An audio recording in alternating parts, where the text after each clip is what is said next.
Guys, कैसे हो आप लोग? आई होप आप सब बिल्कुल ठीक हो। आज हम बात करने वाले हैं Lord of the mysteries 2 circle of inevitability के बारे में। तो बिना किसी डिले के चलो सीधा स्टोरी शुरू करते हैं। प्रीवियस चैप्टर में हमने देखा गियोम बेनेट गुस्से से हवा में मुक्के मार रहा था और ऑरोर व्हाइट पेपर से एरिया चेक करवाती थी, लेकिन कुछ नहीं मिला। लूमियन और ऑरोर डिस्कस करते हैं कि क्या कोई हिडन एंटिटी या मैडम पुआलिस पादरे को मैनिपुलेट कर रही है। कैसल में कुछ बच्चे बचे हुए हैं, लेकिन उनका पता नहीं। दोनों डिसाइड करते हैं अभी के लिए मैडम पुआलिस से दूर रहना ही सेफ है। दूसरा सस्पेक्ट, एक सेंचुरीज ओल्ड मिस्टीरियस आउल, जो शायद पादरे को वॉरलॉक लेगेसी तक ले गया। प्लान है, अगर आउल दोबारा आए कैप्चर करेंगे। Next day Lumion Hermes language सीखेगा, पियर बेरी से इन्फो गैदर करेगा और ऑरोर सीक्रेटली शीप से बात करेगी। साइकिल रीसेट होता है। लूमियन रूइंस की तरफ निकल पड़ता है, दो फेमिलियर मॉन्स्टर्स को डिफीट करता है और ब्लड की स्मेल फॉलो करता है। और फिर एक हॉरिफाइंग फ्लैश ब्लॉब अपीयर होता है जो धीरे धीरे मूव करता है और suddenly dark black flashy ropes उस ब्लॉब को टाइटली बाइंड कर देते हैं। सस्पेंस यहीं पीक पे है। Chapter 53 mark tentacles. लूमियन एक पल के लिए बिल्कुल शॉक हो गया था। उसने पहले पहचाना ही नहीं कि जो चीज उस मांस के ढेर को पकड़कर खींच रही थी वो असल में टेंटिकल्स थे। वो ऑरोर के नॉवेल्स अच्छे से जानता था। सिर्फ स्टोरीज ही नहीं बल्कि हर इलस्ट्रेशन भी उसने देखी थी। मेलोड्रामेटिक सीन्स तक उसको याद थे और कुछ कॉन्सेप्ट्स जो उसकी समझ से बाहर होने चाहिए थे, जैसे डिमोनिक टेंटिकल्स, उन्हें भी वो समझ चुका था।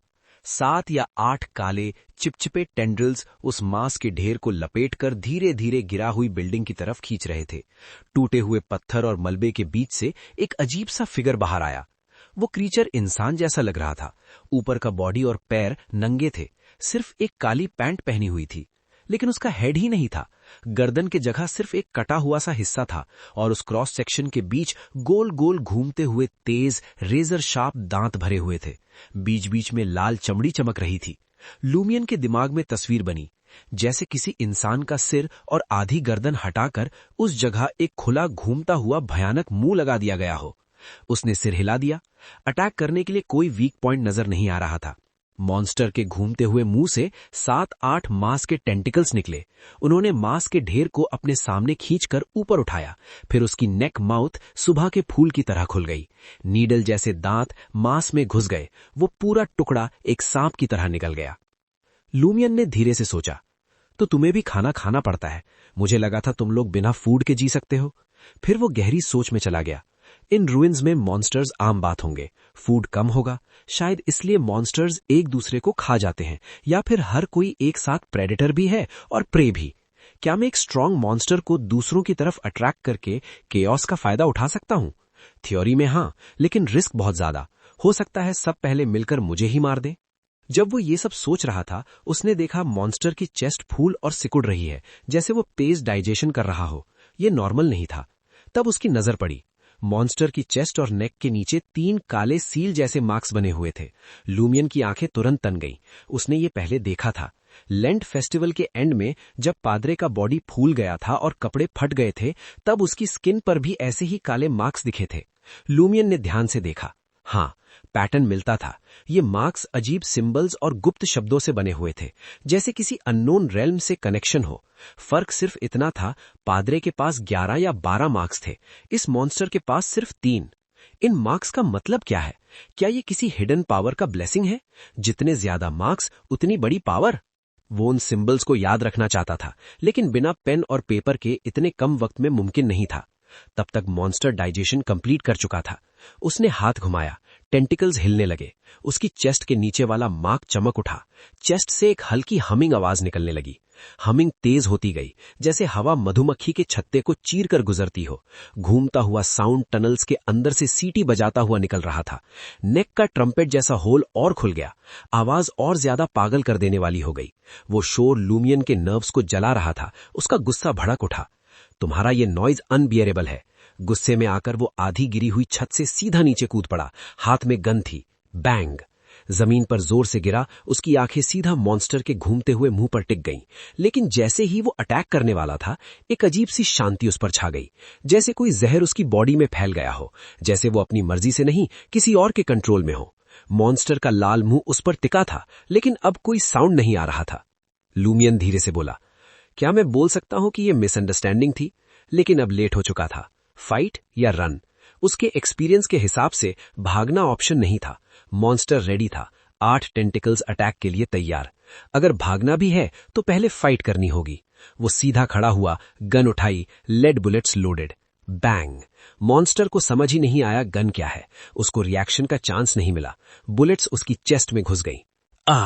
उसका रेजर टीथ वाला मुंह खुल गया। चेस्ट खून से भर गई। राइट साइड का ब्लैक मार्क भी खून में भीग गया, लेकिन मार्क खुद बिल्कुल सेफ था, जैसे वो फ्लैश में गहरा एनग्रेव्ड हो। लूमियन को खुशी नहीं हुई। उसने जल्दी से नया राउंड निकाला, लेकिन एम करने से पहले मॉन्स्टर के लेफ्ट साइड का ब्लैक मार्क चमका और वो हवा में गायब हो गया, बिल्कुल सामने से डिसअपियर। इनविजिबल या टेलीपोर्ट? लूमियन ने ऑरोर के नॉवेल्स और मिस्टिसिज्म नॉलेज याद करने की कोशिश की, लेकिन कोई क्लियर जवाब नहीं मिला। पैनिक!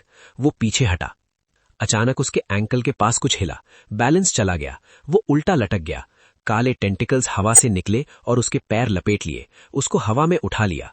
मॉन्स्टर सामने था। राइट साइड का मार्क चमक रहा था। उसका वाइट रेजर टीथ वाला मुंह पूरा खुला, अंदर लाल खून जैसा रंग। बदबू इतनी तेज थी कि लूमियन को चक्कर आ गया, लेकिन उसने तुरंत रिएक्ट किया। एक टेंटिकल पकड़ा, अपनी बाह के गिर्द लपेटा। लटकते हुए ही गन को मॉन्स्टर के मुंह के अंदर एम किया। बैंग! मॉन्स्टर चीखा, मुंह से खून और मांस के टुकड़े उड़े। उसने लूमियन को दूर फेंक दिया। उसका बॉडी ट्रांसपेरेंट हुआ और फिर से गायब। लूमियन जमीन पर गिरा, लुढ़का, फिर तुरंत खड़ा हो गया। तब उसने खून की हल्की सी स्मेल महसूस की, सीधा सामने से आ रही थी। बिना सोचे वो साइड में कूद पड़ा। काले टेंटिकल्स हवा में निकले, लेकिन टारगेट मिस हो गया। 3-4 मीटर दूर मॉन्स्टर दोबारा दिखा, मुंह खुला, अटैक रेडी। लूमियन ने गन रीलोड की। फिर से लेफ्ट साइड का मार्क चमका, मॉन्स्टर फिर से गायब। इनविजिबिलिटी, पक्का इनविजिबिलिटी। लूमियन ने तुरंत डिसाइड किया ये इनविजिबिलिटी स्मेल को हाइड नहीं करती, और जैसे ही अटैक करेगा इफेक्ट टूट जाएगा। वो शांत हो गया। तुम इनविजिबल हो सकते हो, लेकिन अपनी बदबू का क्या करोगे? उसने फुटप्रिंट्स देखे, खून की स्मेल और वो खास तेज बदबू। इन क्लूज से वो अटैक्स डॉज करता रहा और गन चलाता रहा। मॉन्स्टर कमजोर होता गया, लेकिन बुलेट्स कम हो रही थी। तब उसको याद आया एरिया में नेचुरल ट्रैप्स थे। दूर से हल्की फुटप्रिंट्स दिखी। लूमियन मुड़कर भागा। मॉन्स्टर पीछे। हमिंग नॉइस फिर से तेज। गुस्सा बढ़ा, लेकिन इस बार उसने कंट्रोल किया। मेरा गोल इसको मारना है, सिर्फ गुस्सा निकालना नहीं। वो भागता रहा जब तक आधी गिरी हुई बिल्डिंग नहीं दिखी। अंदर घुसा, साइड में रुककर घात लगाकर खड़ा हो गया। मॉन्स्टर की स्मेल पास आ रही थी। लूमियन ने डिस्टेंस कैलकुलेट किया। 2 कदम पीछे गया। अपनी एक्स से एक कमजोर स्टोन पिलर पर जोर से वार किया, फिर उसको लात मारी और खुद पीछे रोल हो गया। इम्पैक्ट से पूरी आधी गिरी हुई बिल्डिंग का बैलेंस टूट गया। बूम! बड़े पत्थर गिरने लगे। रास्ता भर गया। मॉन्स्टर जो इनविजिबल होकर अटैक करने वाला था, एक भयानक चीख निकाली। सिर्फ 1 सेकंड, फिर हमेशा के लिए चुप।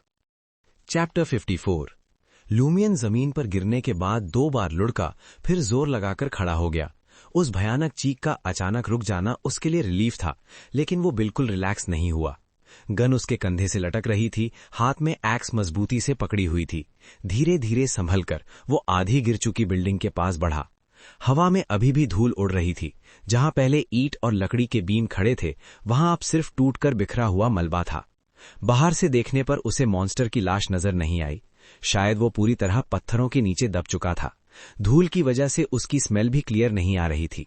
उसने हाथ से अपनी नाक को हल्का सा कवर किया। जलने जैसा एहसास हो रहा था। सिचुएशन को देखकर वो तुरंत पास नहीं गया। सेफ डिस्टेंस बनाकर कुछ कदम पीछे हट गया, फिर चुपचाप खड़ा होकर धूल बैठने का वेट करने लगा। इस दौरान भी उसकी आंखें और कान एक्टिव थे।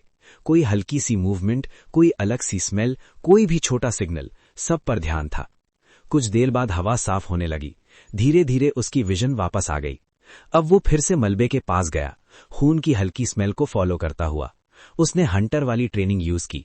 पत्थर एक एक करके मेथड से हटाए ताकि सेकंड कोलैप्स ना हो। साथ ही साथ वो रेडी था, अगर मॉन्स्टर अभी भी जिंदा हो और चांस का वेट कर रहा हो। एक और बड़ा पत्थर खींचने पर फाइनली वो क्रीचर दिखा। उसका बॉडी बिल्कुल मुड़ चुका था। हेड और नेक की जगह अब सिर्फ एक फटा हुआ, घुमा हुआ भयानक मांस था। एक हाथ आसमान की तरफ था, लेकिन वो भी पत्थरों के नीचे कुचला हुआ। चेस्ट बिल्कुल फ्लैट हो चुकी थी। उसका शार्प टीथ वाला माउथ एक टूटे हुए पत्थर के पिलर पर अटका हुआ था। कई काले टेंटिकल्स टूट चुके थे। अगर उसकी वो अजीब शेप ना होती तो लूमियन शायद उसको पहचान ही नहीं पाता। उसका ट्रैप उसकी एक्सपेक्टेशन से भी ज्यादा इफेक्टिव था। मॉन्स्टर क्लियरली मर चुका था। लूमियन ने तुरंत उसकी चेस्ट पर नजर डाली। 3 काले मार्क्स अभी भी क्लियरली दिख रहे थे। इतनी बुरी हालत के बाद भी वो बिल्कुल सेफ थे। ये बहुत अजीब है, वो धीरे से बोला। मिस्टिसिज्म में भी शायद ये कॉमन नहीं होगा। ऑरोर ने उसको क्रैश कोर्स दिया था, लेकिन वो जानता था कि उससे अभी बहुत कुछ सीखना बाकी है। उसने सोचा कि नाइफ से काले मार्क वाले स्किन का टुकड़ा निकाल ले, लेकिन चेस्ट इतनी क्रश हो चुकी थी कि कुछ भी सेफ निकालना मुमकिन नहीं था। थोड़ा सोचने के बाद उसने अपनी लिनन शर्ट का एक टुकड़ा फाड़ लिया। टेम्पररी पेपर के तरह यूज करेगा। फिर एक और कपड़े का टुकड़ा अपनी उंगली के इर्द गिर्द लपेट लिया। उसको मॉन्स्टर के खून में डुबोया। उसको श्योर नहीं था कि ये पॉइजन या कंटैमिनेशन को रोकने के लिए काफी है या नहीं। अगर कुछ गलत होता तो उसको तुरंत ड्रीम छोड़ना पड़ेगा। शायद कुछ घंटे या आधा दिन में रिकवर हो जाए। खून को इंक बनाकर उसने 3 काले मार्क्स को कॉपी करना शुरू किया। जैसे ही वो ड्रॉ करने लगा, उसको चक्कर आने लगे। माथा भारी हो गया, दर्द फैलने लगा। उसने तुरंत समझा, उसकी स्पिरिचुअल पावर लगभग खत्म हो रही है। सिर्फ इन मार्क्स को कॉपी करने से मैं ऑलमोस्ट खत्म हो गया। वो हैरान था। एक हंटर की स्पिरिचुअल कैपेसिटी ऑलरेडी कम होती है, लेकिन फिर भी ये इतना ड्रेन करेगा, उसने एक्सपेक्ट नहीं किया था। थोड़ा रेस्ट करके फिर से ड्रॉ किया। 3 बार रुकना पड़ा। हर बार सिर धड़कने लगा। फाइनली जब काम खत्म हुआ, उसकी हालत ऐसी थी कि और एक्सप्लोर करना इम्पॉसिबल था। उसने कपड़ा पॉकेट में रखा, एक्स उठाई और जंगल के रास्ते घर की तरफ चला। रूइन से बाहर निकलते वक्त उसको एक अजीब सा अचीवमेंट फील हुआ, जैसे हंटर पोशन का एक इम्पॉर्टेंट पार्ट उसने अब्सॉर्ब कर लिया हो। This was a successful Hunt, उसने सोचा। उसके दिमाग में लेसन क्लियर हो गया। शांत रहना सबसे इम्पॉर्टेंट है। जब अनएक्सपेक्टेड प्रे मिले और प्रिपेयर करने का टाइम ना हो, तब और भी ज्यादा शांत रहना जरूरी है। एनवायरनमेंट को ऑब्जर्व करो, हर चांस का यूज करो। इन थॉट्स के साथ वो घर आया। 2nd फ्लोर चढ़ा, बेडरूम में घुसा। बेड पर गिरने से पहले उसने खुद को फोर्स किया कि मार्क्स को याद करे। फिर वो सो गया। अगली सुबह जब लूमियन उठा, उसकी टेम्पल्स अभी भी हल्का धड़क रही थी। ये क्लियर साइन था कि ड्रीम रूइंस में उसकी स्पिरिचुअल पावर खत्म हो गई थी। वो बाथरूम गया, मुंह पर पानी मारा। नीचे आया तो देखा ऑरोर ने ब्रेकफास्ट बना लिया है। Toast with jam, sliced sausage और स्ट्रॉन्ग ब्लैक कॉफी। तुम इतनी जल्दी? लूमियन ने सरप्राइज से पूछा। ऑरोर ने थोड़ा उदास होकर कहा, जब पता हो कि हम टाइम लूप में फंसे हुए हैं और आसपास के लोग धीरे धीरे क्रीपी हो रहे हैं, तब कैसे अच्छी नींद आए? लूमियन ने कहा, मेरे पास ऑप्शन नहीं। कम से कम तुम सच में सो सकती हो। मुझे ड्रीम में काम करना पड़ता है। ऑरोर ने कॉफी का सिप लिया। जब लूमियन ने खाना खत्म कर लिया, ऑरोर ने पूछा, ड्रीम रूइन से क्या मिला? लूमियन ने मॉन्स्टर के साथ फाइट का पूरा सीन बताया। फिर बोला, ऑरोर, ग्रैंडसॉर, मुझे ये 3 काले मार्क्स का मतलब समझने में हेल्प करो। लेंट के एंड में पादरे के पास भी ऐसे ही मार्क्स थे, लेकिन ज्यादा। ऑरोर ने अपनी बीच ड्रेस की हिडन पॉकेट से फाउंटेन पेन और नोट निकाला। लूमियन ने जो कॉपी किया था वो उसने टेबल पर रखा। ऑरोर ने कुछ देर कॉन्सेंट्रेट किया। ये वर्ड्स मुझे नहीं पता। सिंबल्स भी नॉर्मल मिस्टिसिज्म वाले नहीं हैं, ज्यादा ट्विस्टेड लग रहे हैं। लूमियन थोड़ा डिसअपॉइंट हुआ। फिर ऑरोर बोली, इनका एनवायरनमेंट और नेचुरल पावर पे जो इफेक्ट है, उससे लगता है ये एक स्पेशल कॉन्ट्रैक्ट का एक्सटर्नल साइन है। कॉन्ट्रैक्ट? लूमियन ने पूछा। हाँ, शायद हर ब्लैक मार्क एक अलग कॉन्ट्रैक्ट रिप्रेजेंट करता है। फिर उसने एक्सप्लेन किया, लेफ्ट चेस्ट वाला मार्क चमकता है और इनविजिबिलिटी देता है। नेक के नीचे वाला शोर प्रोड्यूस करता है, जो लोगों को गुस्सा और पागल बना देता है। राइट चेस्ट वाला डायरेक्टली विजिबल इफेक्ट नहीं दिखाता। शायद टेंटिकल्स या डाइजेशन से रिलेटेड हो। लूमियन ने तुरंत फाइट के डिटेल्स कनेक्ट किए। फिर वो हंसा। तो पादरे ने 10 से ज्यादा कॉन्ट्रैक्ट साइन किए हैं, मतलब हर कोई उसका फादर हो सकता है। ऑरोर ने उसको घूर कर देखा। वियर्ड तरीका है सोचने का। फिर सीरियस होकर बोली, लैंड के एंड में जो पादरे तुमसे लड़ा, उसने अपनी फुल पावर का 10th भी यूज नहीं किया होगा। शायद सिर्फ एक कॉन्ट्रैक्ट एबिलिटी यूज की हो। उसका बॉडी और माइंड ऑलरेडी अनस्टेबल था। लूमियन को याद आया वो लकी था। फिर उसने पूछा, क्या मैं मॉन्स्टर वाला कॉन्ट्रैक्ट कॉपी करके उस क्रीचर से कॉन्टैक्ट कर सकता हूं? मुझे इनविजिबिलिटी चाहिए। ऑरोर ने सीधा मना किया। कॉन्ट्रैक्ट अलग चीज है, रिचुअल अलग। क्या तुम रिचुअल जानते हो? और प्राइस क्या होगी? पादरे ने ये सब एक हिडन एग्जिस्टेंस के ब्लेसिंग से किया था। फिर वो रुक गई। तुम्हारे ड्रीम रूइंस में मॉन्स्टर के पास ब्लैक मार्क क्यों है? क्या उसको भी उस हिडन एग्जिस्टेंस का ब्लेसिंग मिला? उसने लूमियन की लेफ्ट चेस्ट की तरफ देखा। क्या ये तुम्हारे हार्ट को सील करने वाले ब्लैक थॉर्न सिंबल से रिलेटेड है? पादरे के पास भी था। हो सकता है वो थॉर्न सिंबल उस हिडन एग्जिस्टेंस का साइन हो जिसने ड्रीम रूइंस क्रिएट किया हो। साइकिल तोड़ने की वहां हो सकती है, या शायद रियल वर्ल्ड में भी कुछ करना पड़े। लूमियन ने सोचा। अब उसको समझ आ रहा था क्यों मिस्टीरियस वुमेन उसको ड्रीम रूइंस एक्सप्लोर करना चाहती थी। ब्रेकफास्ट के बाद औरौर उसको स्टडी में ले गई। हेरमिस लैंग्वेज पढ़ाया। दोपहर तक लेसन चला। फिर औरौर में कहा, अब तुम पियर बेरी के साथ ड्रिंक करने जा सकते हो, अब कोई डाउट नहीं करेगा।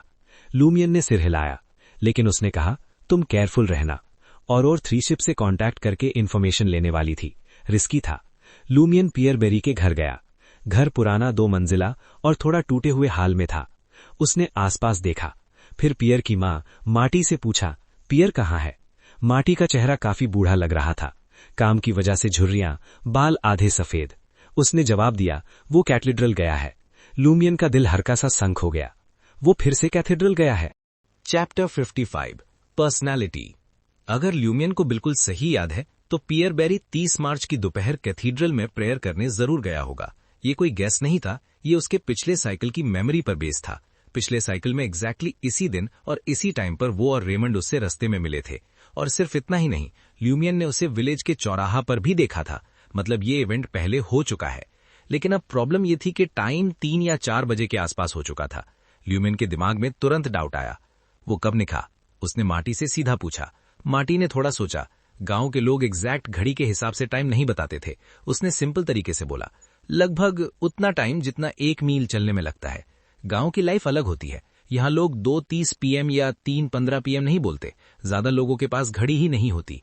टाइम को लोग एक्टिविटी के थ्रू समझते हैं, जैसे अंगूर तोड़ने का सीजन, सूरज का पोजीशन या 1 मील चलने का टाइम। अगर टाइम बहुत छोटा होता तो लोग कुछ मिनट या 15 मिनट बोल देते। 1 मील, ल्यूमियन ने दिमाग में कैलकुलेट किया। कॉडू में 1 मील लगभग 1 किलोमीटर के बराबर था। इतना भी दूर नहीं। उसने अंदाजा लगाया कि पियर बेरी शायद दोपहर के आसपास कैथीड्रल गया था और अभी तक वापस नहीं आया। यहाँ 2 पॉसिबिलिटी थी। पहली, पियर कैथीड्रल गया, वापस आ गया, लेकिन ल्यूमियन को पता नहीं चला। दूसरी, पियर गया और किसी वजह से वापस नहीं आया। अगर पहली वाली बात सच है तो सिचुएशन नॉर्मल नहीं है। पियर का बार बार चर्च जाना नॉर्मल बिहेवियर नहीं है। जरूर कुछ प्लान हो रहा है। अगर दूसरी बात सच है तो और भी बड़ी प्रॉब्लम है, क्योंकि ल्यूमियन अपनी पिछले साइकिल की मेमोरी याद रखता है और औरौर को भी साइकिल का नॉलेज है। जब तक वो दोनों कुछ एक्शन नहीं लेते तब तक हिस्ट्री को सेम रहना चाहिए। अगर हिस्ट्री चेंज हो रही है तो इसका मतलब है या तो उन्होंने साइकिल को पूरा समझा नहीं है या फिर कोई और भी है जो अपनी मेमोरी याद रखता है। ये थॉट डेंजरस था। ल्यूमियन ने फ्रस्ट्रेशन में अपने चेहरे पर हाथ मार लिया। वो इतना शॉक में था कि ये पूछना ही भूल गया कि पियर दोपहर में कैथीड्रल आया था या नहीं। ये इंपॉर्टेंट डिटेल थी। अब वापस जाकर पूछना सस्पिशियस लगता। अब उसके पास सिर्फ एक ऑप्शन था। बाद में जब वो पियर के साथ ड्रिंक करेगा तब कैजुअली बात निकालने की कोशिश करेगा। अपनी फ्रस्ट्रेशन को कंट्रोल करके वो विलेज स्क्वायर की तरफ चल दिया। जब वो इटर्नल ब्लेजिंग सन के कैथीड्रल में घुसा, उसने प्रीस्ट गियोमे बेने को ऑल्टर के सामने खड़े देखा। ऑल्टर के पास कई सनफ्लावर्स रखे थे। एटमॉस्फेयर सीरियस था। प्रीस्ट सामने बेंच पर बैठे कुछ लोगों से धीमे टोन में बात कर रहा था। जैसे ही ल्यूमियन अंदर आया, गियोमे बेने ने बोलना बंद कर दिया और उसकी तरफ देखा। ये रिएक्शन नॉर्मल नहीं था। ल्यूमियन के दिमाग में तुरंत थॉट आया, क्या कोई सीक्रेट डिस्कशन चल रहा था? वो ऑल्टर की तरफ आगे बढ़ा और कैजुअल स्माइल दी। उसने शेपर्ड पियर बेरी को देखा, साथ में थग पोन्स बेने और उसके कुछ लोग भी थे। वहां प्रीस्ट की मिस्ट्रेस मैडम बेने और सिबिल बेरी भी थी। और एक और इंसान, आर्नो आंध्रे, जो नारोका का छोटा बेटा था, लगभग 40 साल का फार्मा। ल्यूमियन का दिमाग तुरंत अलर्ट हो गया। ये सीन इस साइकिल में अभी तक नहीं हुआ था। ये पिछले साइकिल का इवेंट था। इस साइकिल में ये पहली बार था जब ल्यूमियन पियर बेरी से मिल रहा था। कॉडू के प्रैंकस्टर किंग होने की वजह से ल्यूमियन का रिएक्शन बहुत फास्ट था। उसने तुरंत अपनी बॉडी लैंग्वेज चेंज की, हाथ ऑल्टर की तरफ फैला दिए और मजाक वाले टोन में बोला, लो देख लो, तुम यहाँ चर्च में हो। उसने ये नहीं बताया कि उसे किसने इन्फॉर्म किया था। गांव में लोग देखते रहते हैं कौन कहां जा रहा है, इसलिए उसका झूठ पकड़ा नहीं जा सकता था। पियर बेरी खड़ा हो गया। उसने डार्क ब्राउन रोब पहना था। उसकी ब्लू आंखों में हल्का सा मजाक था, लेकिन साथ में टेंशन भी। तुम मुझे क्यों ढूंढ रहे हो? ल्यूमियन के पास रेडी एक्सक्यूज था। मैं तुम्हारी स्टोरीज सुनना चाहता हूं जब तुम अपने फ्लॉक का ख्याल रखते हो। Different countries, different villages, different places, बहुत एक्साइटिंग होगा। ये बिलीवेबल था क्योंकि ल्यूमियन पहले भी नए आए शेपर्ड से बात करता था ताकि अपना नॉलेज बढ़ा सके। पियर के जवाब का वेट किए बिना ल्यूमियन ने उसके नए लेदर शूज देखे। रिच हो गए क्या? पियर हल्का सा हंसा। इस बार मेरा एम्प्लॉयर जेनरस था, कुछ चीजें दी। मैं तुम्हें बाद में ड्रिंक पिलाता हूं, पियर ने बोला। ठीक है, ल्यूमियन ने तुरंत जवाब दिया। ये उसका मेन गोल था। ड्रिंक के टाइम लोग ज्यादा ओपन होते हैं। तुम कब जाओगे? ल्यूमियन ने कैजुअली पूछा। पियर ने प्रीस्ट गियोमे बेने की तरफ देखा। प्रीस्ट ने हल्का सा सिग्नल दिया। डिनर के बाद? पियर ने सजेस्ट किया। डन। ल्यूमियन ने तुरंत एक्सेप्ट कर लिया। फिर वो सेकंड बेंच पर बैठ गया। पियर थोड़ा कंफ्यूज हुआ। तुम वापस नहीं जा रहे? ल्यूमियन मुस्कुरा दिया। मैंने कई सालों से प्रेयर नहीं की, आज कर लेता हूं, वरना गॉड सोचेगा मैं भक्त नहीं हूं। उसने आंखें बंद की, सिर झुका लिया और हाथ चेस्ट पर रख लिए। लेकिन वो असली प्रेयर नहीं कर रहा था, वो बस टाइम वेस्ट कर रहा था। उसे लग रहा था कि उसके आने से प्रीस्ट का सीक्रेट प्लान डिस्टर्ब हो गया है। काफी देर तक जब ल्यूमियन प्रेयर में बिजी रहा, प्रीस्ट ने पियर को सिग्नल दिया। पियर ल्यूमियन के पास आया और बोला, मैं प्रेयर फिनिश कर चुका हूं, चलें ऑल टैवर्न। बिल्कुल। ल्यूमियन तुरंत खड़ा हो गया, एक वाइट स्माइल के साथ। उसके बिहेवियर में बिल्कुल भी सीरियस या रिलीजियस फीलिंग नहीं थी। वो मजाक में उनका प्लान डिले कर रहा था। उसने सोचा, अगर 3 शीप यहां होती तो कैथीड्रल को व्हाइट पेपर भेजकर सीक्रेटली उनकी बात सुन सकती थी और इन्फो ले सकती थी। शायद नेक्स्ट साइकिल में ट्राई करेगा। लेकिन क्या पियर डिटेक्ट कर लेगा? पियर सिंपल आदमी नहीं है, वो नॉर्मल लोगों से ज्यादा केपेबल है। ल्यूमियन का दिमाग फास्ट चल रहा था जब वो पियर को कैथीड्रल से बाहर ले गया। उधर ऑरोर स्ट्रॉ के पास बैठी 3 शीप के पास गई। हाईलैंडर लैंग्वेज में उसने बोला, टेंशन मत लो, मैं पियर बेरी की एनिमी हूं। तीनों शीप की आंखें बदल गई। पहले फियर था, अब होप और नर्वस फीलिंग आ गई। ऑरोर ने धीरे से बोला, मैंने तुम्हारी स्पेशल सिचुएशन समझ ली है। तुम पहले ह्यूमन थे, है ना? शीप शॉक हो गए। उनकी आंखों में खुशी, उम्मीद और डाउट सब था। वो रो पड़े। ऑरोर ने पूछा, तुम बोल नहीं सकते लेकिन लिख सकते हो? एक शीप ने जमीन पर लिखा। हाँ, ये कंफर्म हो गया कि वो पहले ह्यूमन थे। क्या हुआ? तुम शीप क्यों बन गए? स्टार्ट, मिडल और एंड अलग अलग लिखो। ऑरोर के दिमाग में थॉट चल रहा था, किसी को शीप में बदलना एक पावरफुल रिचुअल का रिजल्ट हो सकता है। कौन से गॉड का रिचुअल है? उसने पूछा। क्या पियर बेरी ने तुम्हें पकड़ा? क्या वो अकेला था? एक शीप ने लिखा। हाँ। दूसरी ने लिखा, उसका एक पार्टनर है, दोनों बहुत स्ट्रांग थे।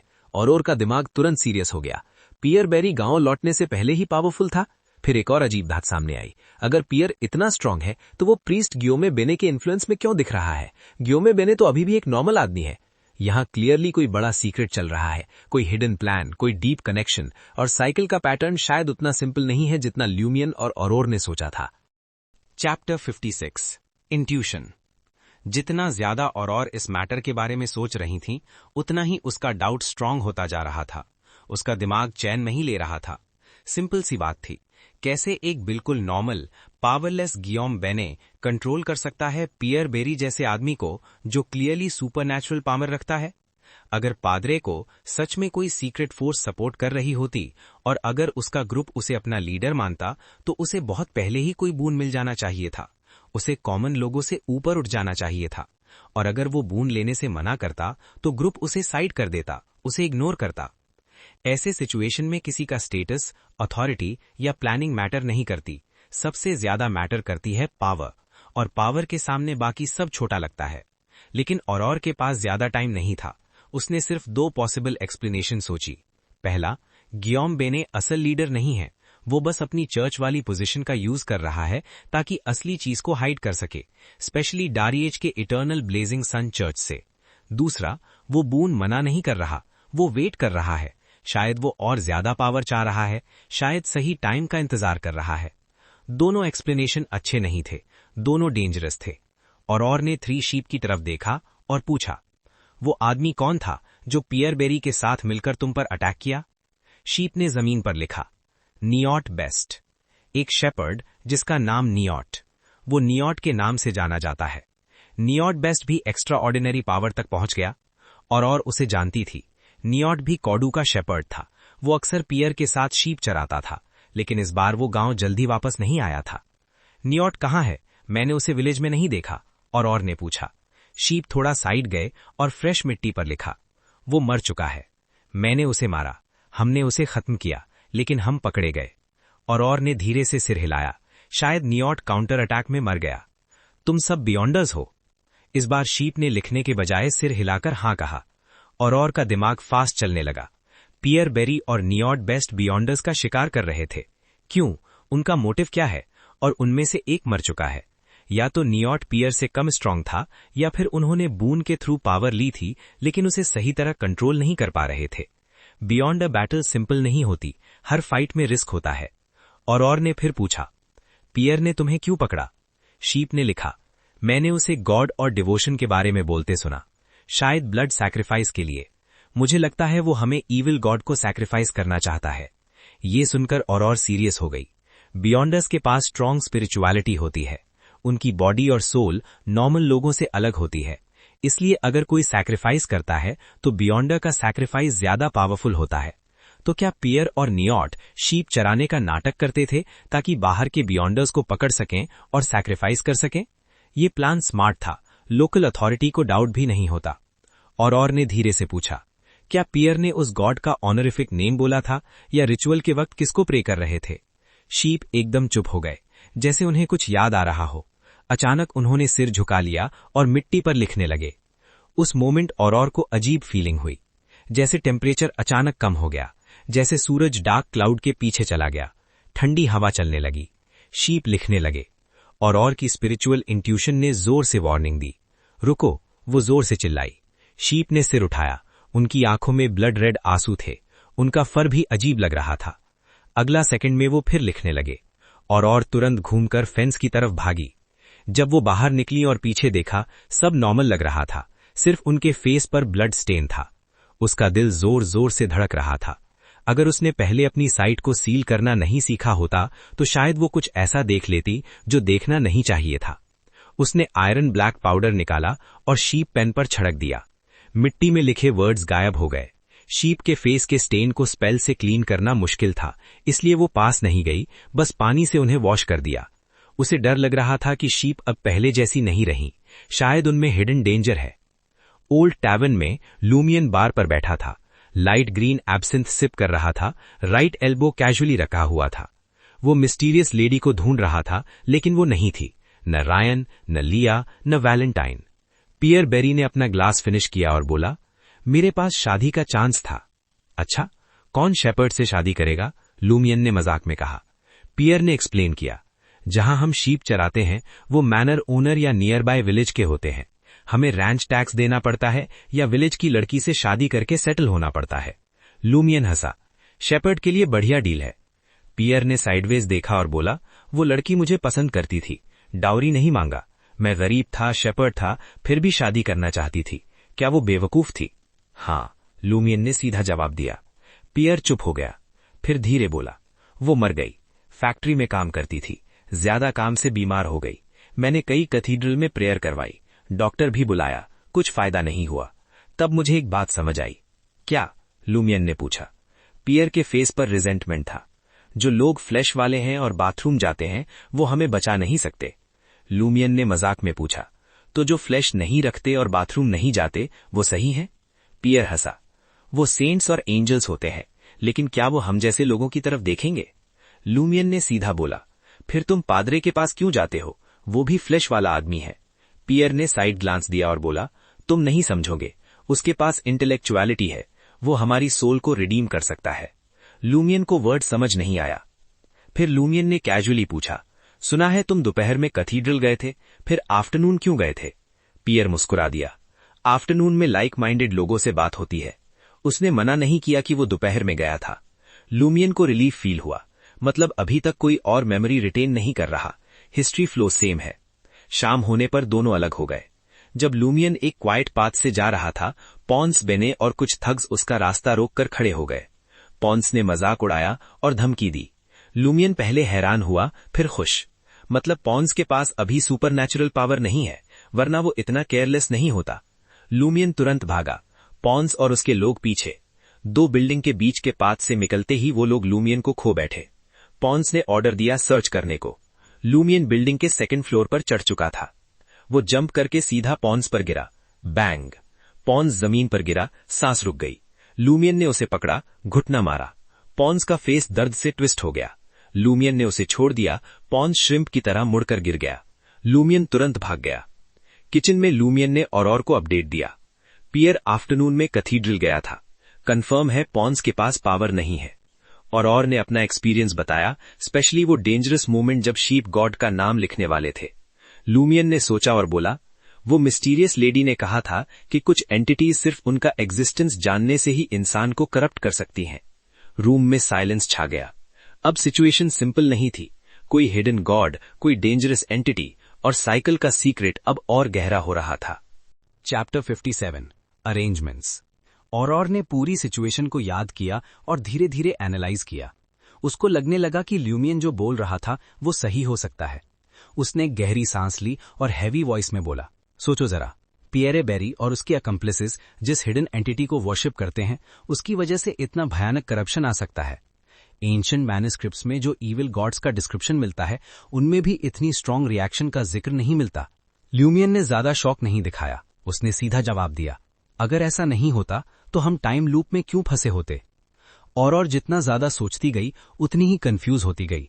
उसने हल्की आवाज में बोला, क्या ऐसा हो सकता है कि हमें 12th नाइट को उस हिडन एंटिटी का सामना करना पड़े और साइकिल को खत्म करने के लिए उसको हराना पड़े?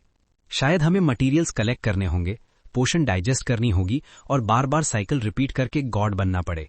ल्यूमियन ने तुरंत उसको रोक दिया। उसने महसूस किया कि उसकी बहन ओवर थिंकिंग कर रही है और थोड़ी इरैशनल हो रही है। रुको, इतना एक्सट्रीम नहीं हो सकता।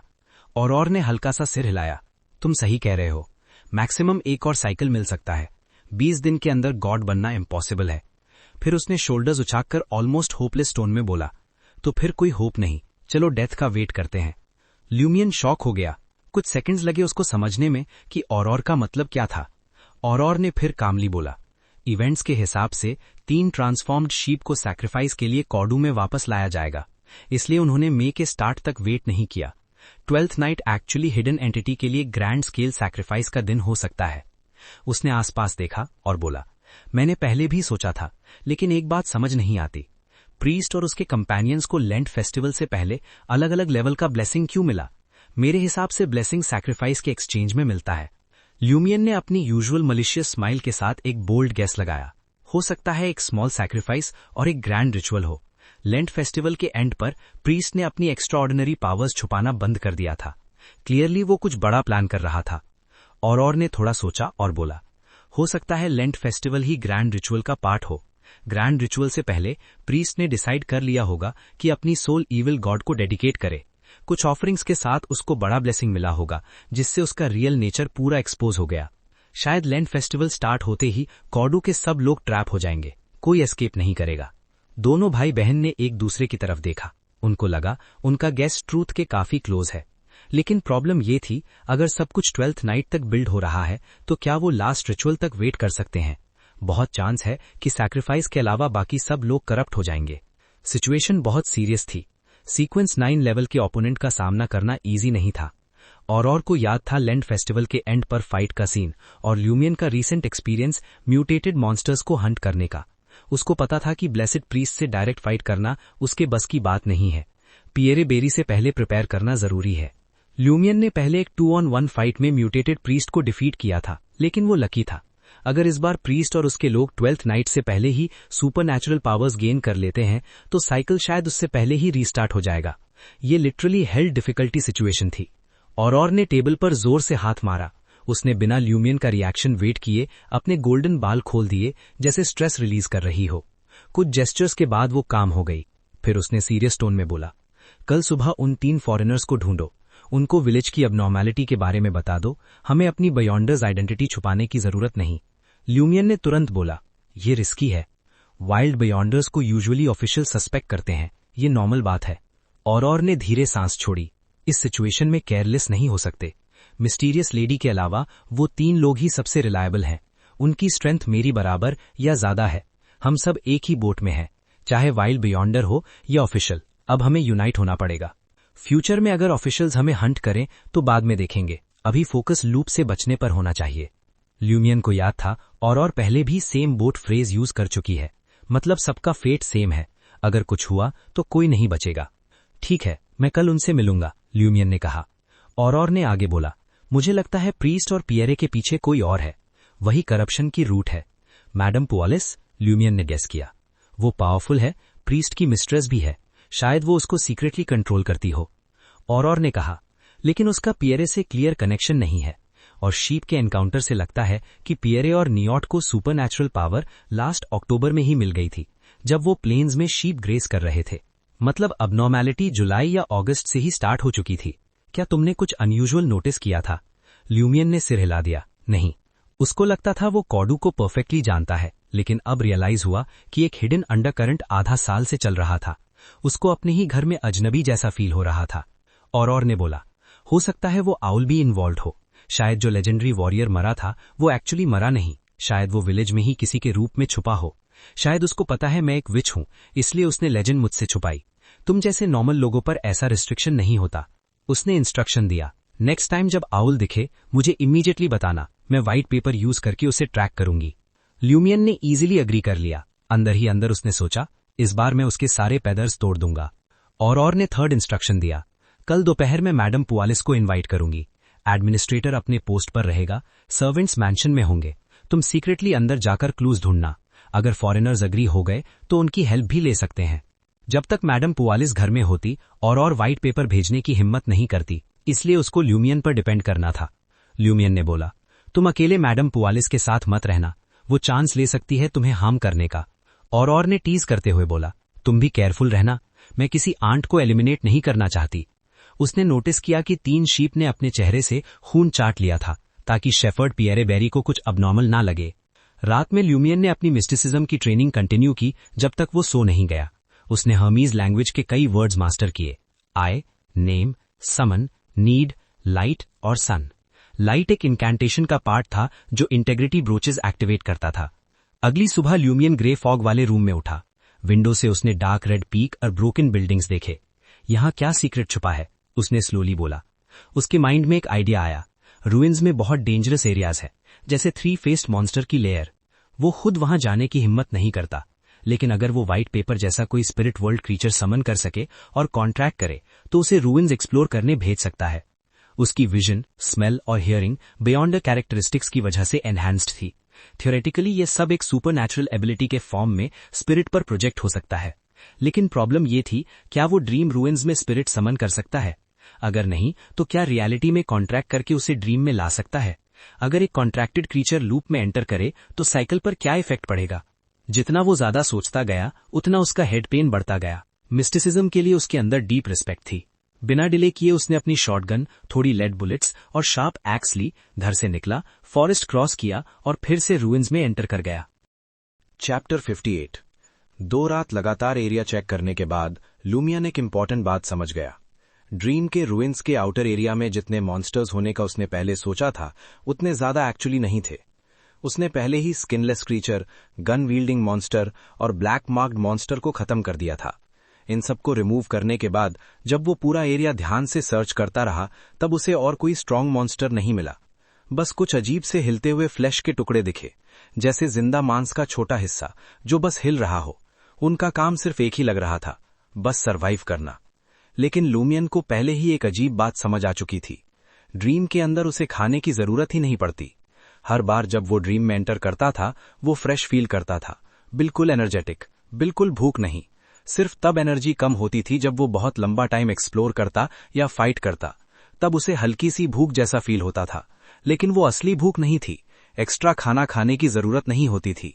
और जब भूख ज्यादा बढ़ जाती थी तब इसका मतलब होता था कि उसका स्पिरिचुअल पावर और स्टैमिना ऑलमोस्ट खत्म हो चुका है।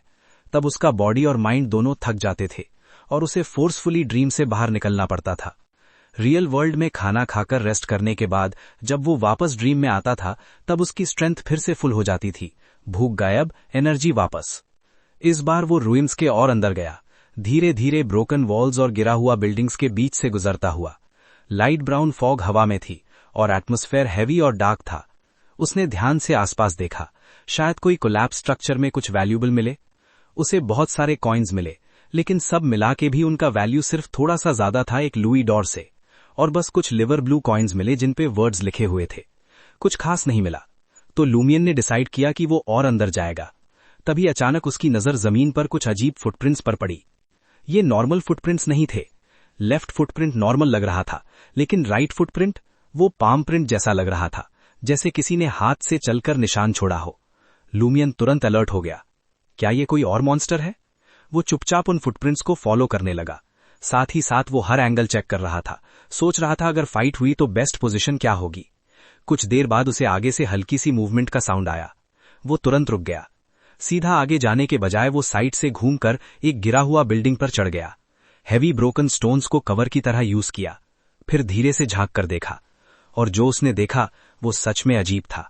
एक ओपन बैरन लैंड के बीच में एक फिगर खड़ा था। दूर से वो इंसान जैसा लग रहा था, लेकिन पास से देखो तो सब गलत। जहां नाक होना चाहिए था वहां 2 आंखें थी। उन आंखों के ऊपर एक मुंह था, नीचे 2 कान, नाक साइड में टेम्पल के पास। हर शोल्डर की जगह एक हाथ और एक पैर लगा हुआ था।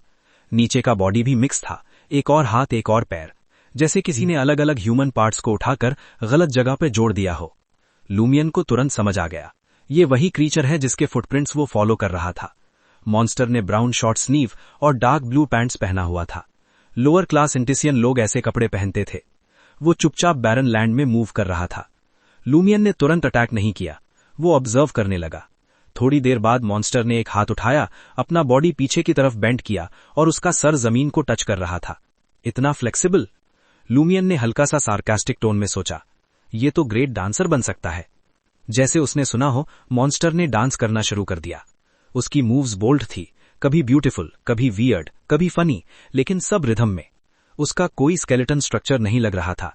हाथ पैर पीछे मुड़ रहे थे, एक दूसरे में घुस जा रहे थे, बॉडी रबर जैसा फ्लेक्सिबल। लूमियन, जो कोडू विलेज का प्रैंकस्टर किंग था, तुरंत एक नाम सोचा, नूडल मैन। अब वो स्ट्रैटेजी बनाने लगा। मुझे ये अज्यूम नहीं करना चाहिए कि मैं इजीली इसके अटैक से बच जाऊंगा। ये अपना फ्रंट और बैक चेंज कर सकता है। मुझे स्नेक की तरह रैप करने की एबिलिटी से बचना होगा। इसका वीक पॉइंट क्लियर नहीं है, लेकिन इसका एक हेड है, शायद मुझे इसे कट करना चाहिए। तभी डांस और इंटेंस हो गया। मॉन्स्टर हवा में जंप किया, हाथ पैर फैलाकर जैसे स्काई को हक कर रहा हो। लूमियन को अजीब सा फील हो रहा था, जैसे वो डांस के रिदम में खिंच रहा हो। उसके दिमाग में एक म्यूजिक बजने लगा, जो और बजाती थी, डमचा डमचा। तभी अचानक उसके लेफ्ट चेस्ट में गर्मी फील हुई, जैसे कोई विस्पर उसके स्कल के अंदर गूंज रहा हो। उसका बॉडी कांपने लगा, सिर में शार्प पेन। उसने तुरंत अपना कोट और शर्ट खोला।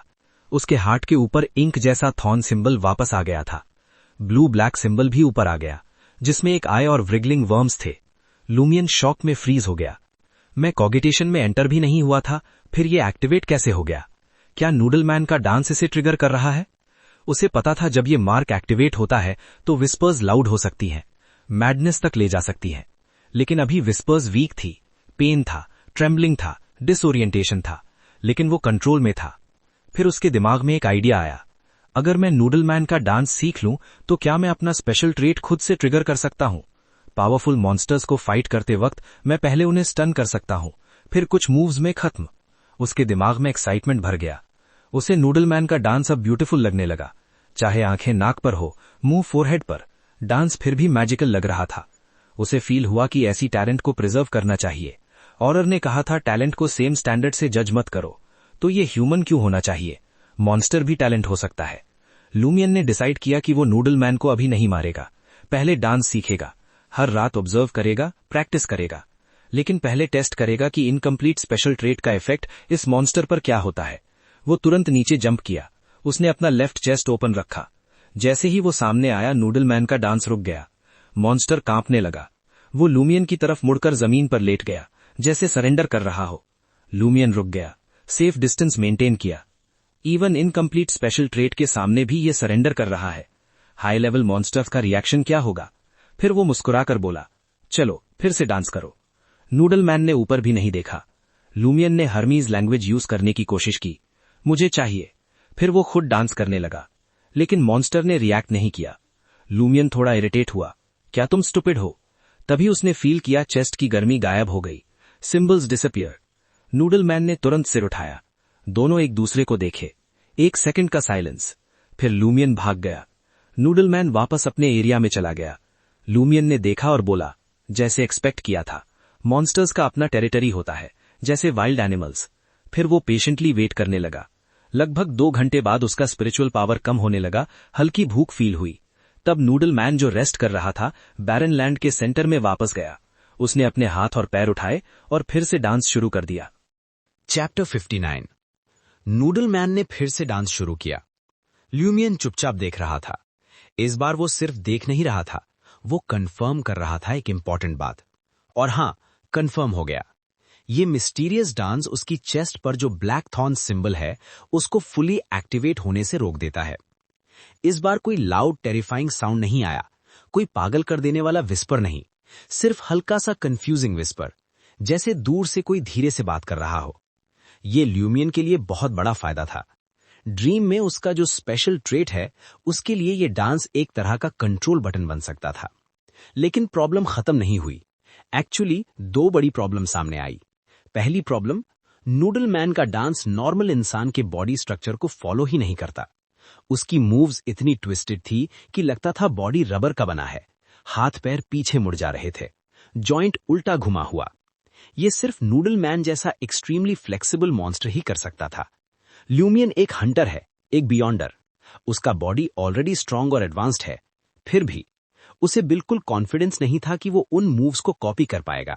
उसे डर था अगर एक बार भी गलत मूव ट्राई किया तो मसल टियर हो सकता है, लिगामेंट टूट सकता है या सीधा फ्रैक्चर।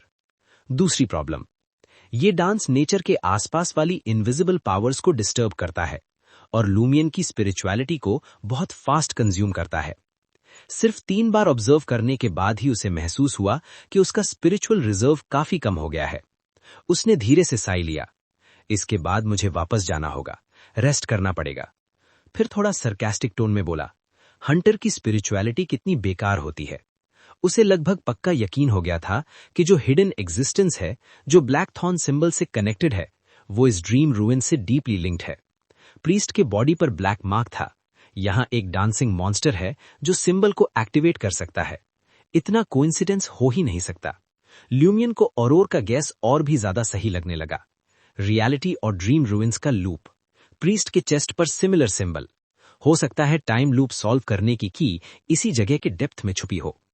फिर उसने सोचा, क्या इसलिए मिस्टीरियस लेडी मुझे बार बार ड्रीम रूइंस के सीक्रेट को अनकवर करने के लिए हिंट देती थी? जितना ज्यादा सोचता उतना फ्रस्ट्रेशन बढ़ता। उसने अपना लेफ्ट हैंड उठाया जिसमें एक्स नहीं था और अपनी चेस्ट पर बने ब्लैक थॉर्न सिंबल को मिडिल फिंगर दिखाया। चाहे हिडन एग्जिस्टेंस उसे देख सकता हो या नहीं, उसे फर्क नहीं पड़ता था। वैसे भी मैं टाइम लूप में फंस चुका हूं। लोग अजीब और डेंजरस हो रहे हैं, और क्या बिगड़ेगा। तीसरी बार डांस देखने के बाद उसका दिमाग हल्का सा ब्लैंक लग रहा था।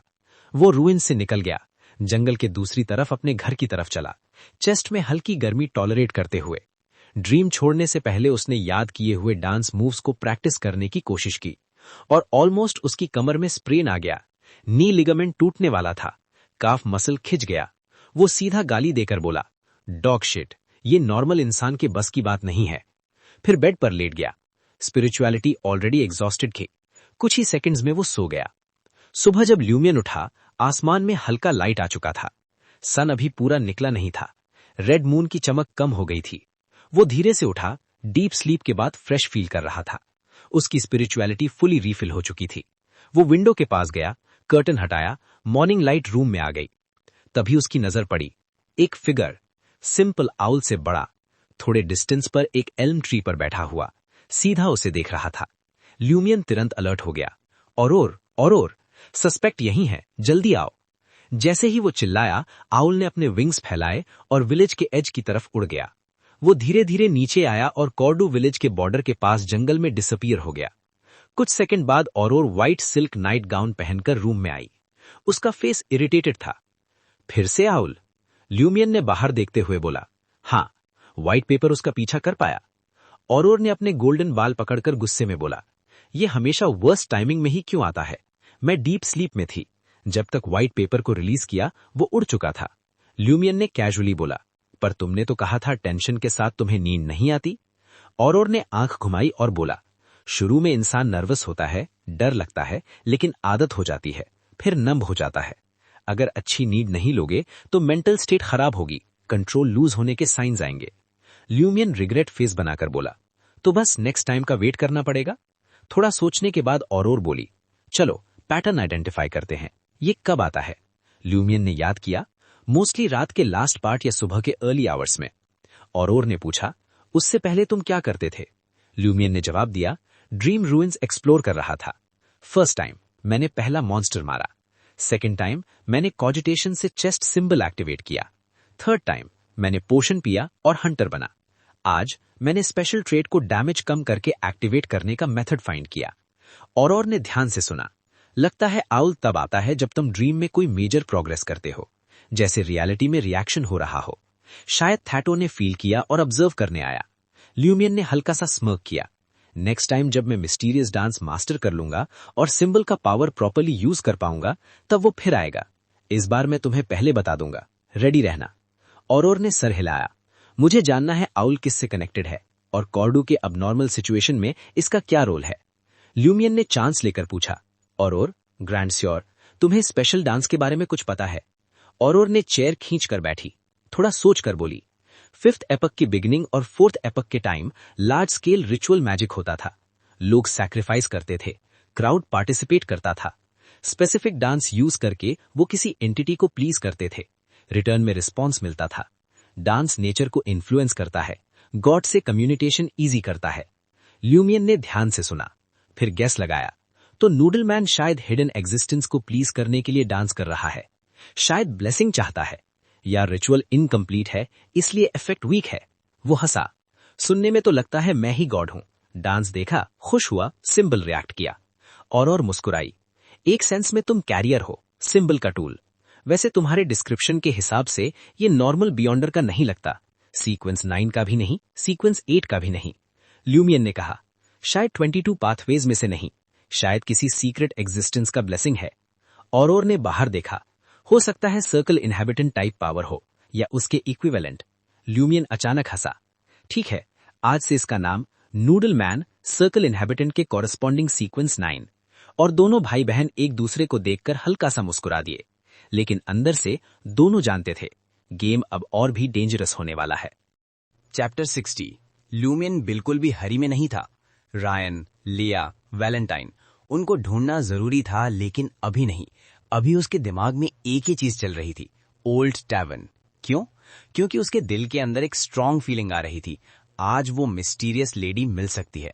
और अगर वो मिल गई तो ल्यूमियन उससे सीधा सवाल करेगा, गिफ्ट के बारे में, पावर के बारे में, और सबसे इंपॉर्टेंट उस कॉस्ट के बारे में। इस दुनिया में फ्री में कुछ नहीं मिलता, ये बात ल्यूमियन अच्छे से जानता था। और ने उसे बार बार समझाया था, जब भी कोई तुम्हें कुछ दे, समझ लो फ्यूचर में उसका प्राइस देना पड़ेगा। और ल्यूमियन अब बच्चा नहीं था, वो समझ चुका था। उसने गिफ्ट एक्सेप्ट किया था, मतलब फ्यूचर में उससे कुछ देना पड़ेगा। लेकिन और की एक और बात उसके दिमाग में घूम रही थी, अगर प्राइस देना ही है तो पहले जितना बेनिफिट ले सकते हो ले लो। इसी सोच के साथ ल्यूमियन आज टैवर्न के डोर तक पहुंचा। डोर पुश किया और जैसे ही अंदर कदम रखा, उसकी आंखें हल्की सी चमक उठी। वो वहां थी, कॉर्नर वाली सीट पर, जैसे हमेशा, शांत, स्टेबल, रिलैक्स्ड। उसके सामने 2 ग्लास रखे थे। 2। ये कोइंसिडेंस नहीं हो सकता। क्या वो ऑलरेडी जानती थी कि ल्यूमियन आने वाला है? ल्यूमियन के अंदर थोड़ा एक्साइटमेंट, थोड़ा टेंशन मिक्स हो गया। वो सीधा उसके पास गया। Good morning. लेडी ने उसकी तरफ देखा। व्हाइट ब्लाउज, कॉलर पर बेल लीफ पैटर्न बना हुआ, बेज लॉन्ग ड्रेस, साइड में एक लाइट रेड बरे रखा हुआ। सिंपल कपड़े, लेकिन अजीब बात ये थी, वो जो भी पहनती थी सब परफेक्ट लगता था। ल्यूमियन को याद आया, और फैशन मैगजीन देखती थी, ट्रियर का लेटेस्ट ट्रेंड, और ये स्टाइल बिल्कुल वैसा ही था। मतलब वो रिसेंटली ट्रियर गई थी, सिर्फ ड्रिंक लाने के लिए या कोई और काम भी था? लेडी ने काम वॉइस में जवाब दिया, लेट हो गया है, ऑलमोस्ट नून। ल्यूमियन हल्का सा स्माइल किया। उसे देखते ही उसके अंदर का टेंशन कम हो जाता था, जैसे कोई इनविजिबल प्रेशर हट जाता हो। वो बैठ गया। लेडी ने एक ग्लास उसकी तरफ स्लाइड कर दिया। ग्रीन लिक्विड धीरे धीरे ग्लास के अंदर मूव कर रहा था, ऑलमोस्ट हिप्नोटिक। ल्यूमियन ने ग्लास उठाया।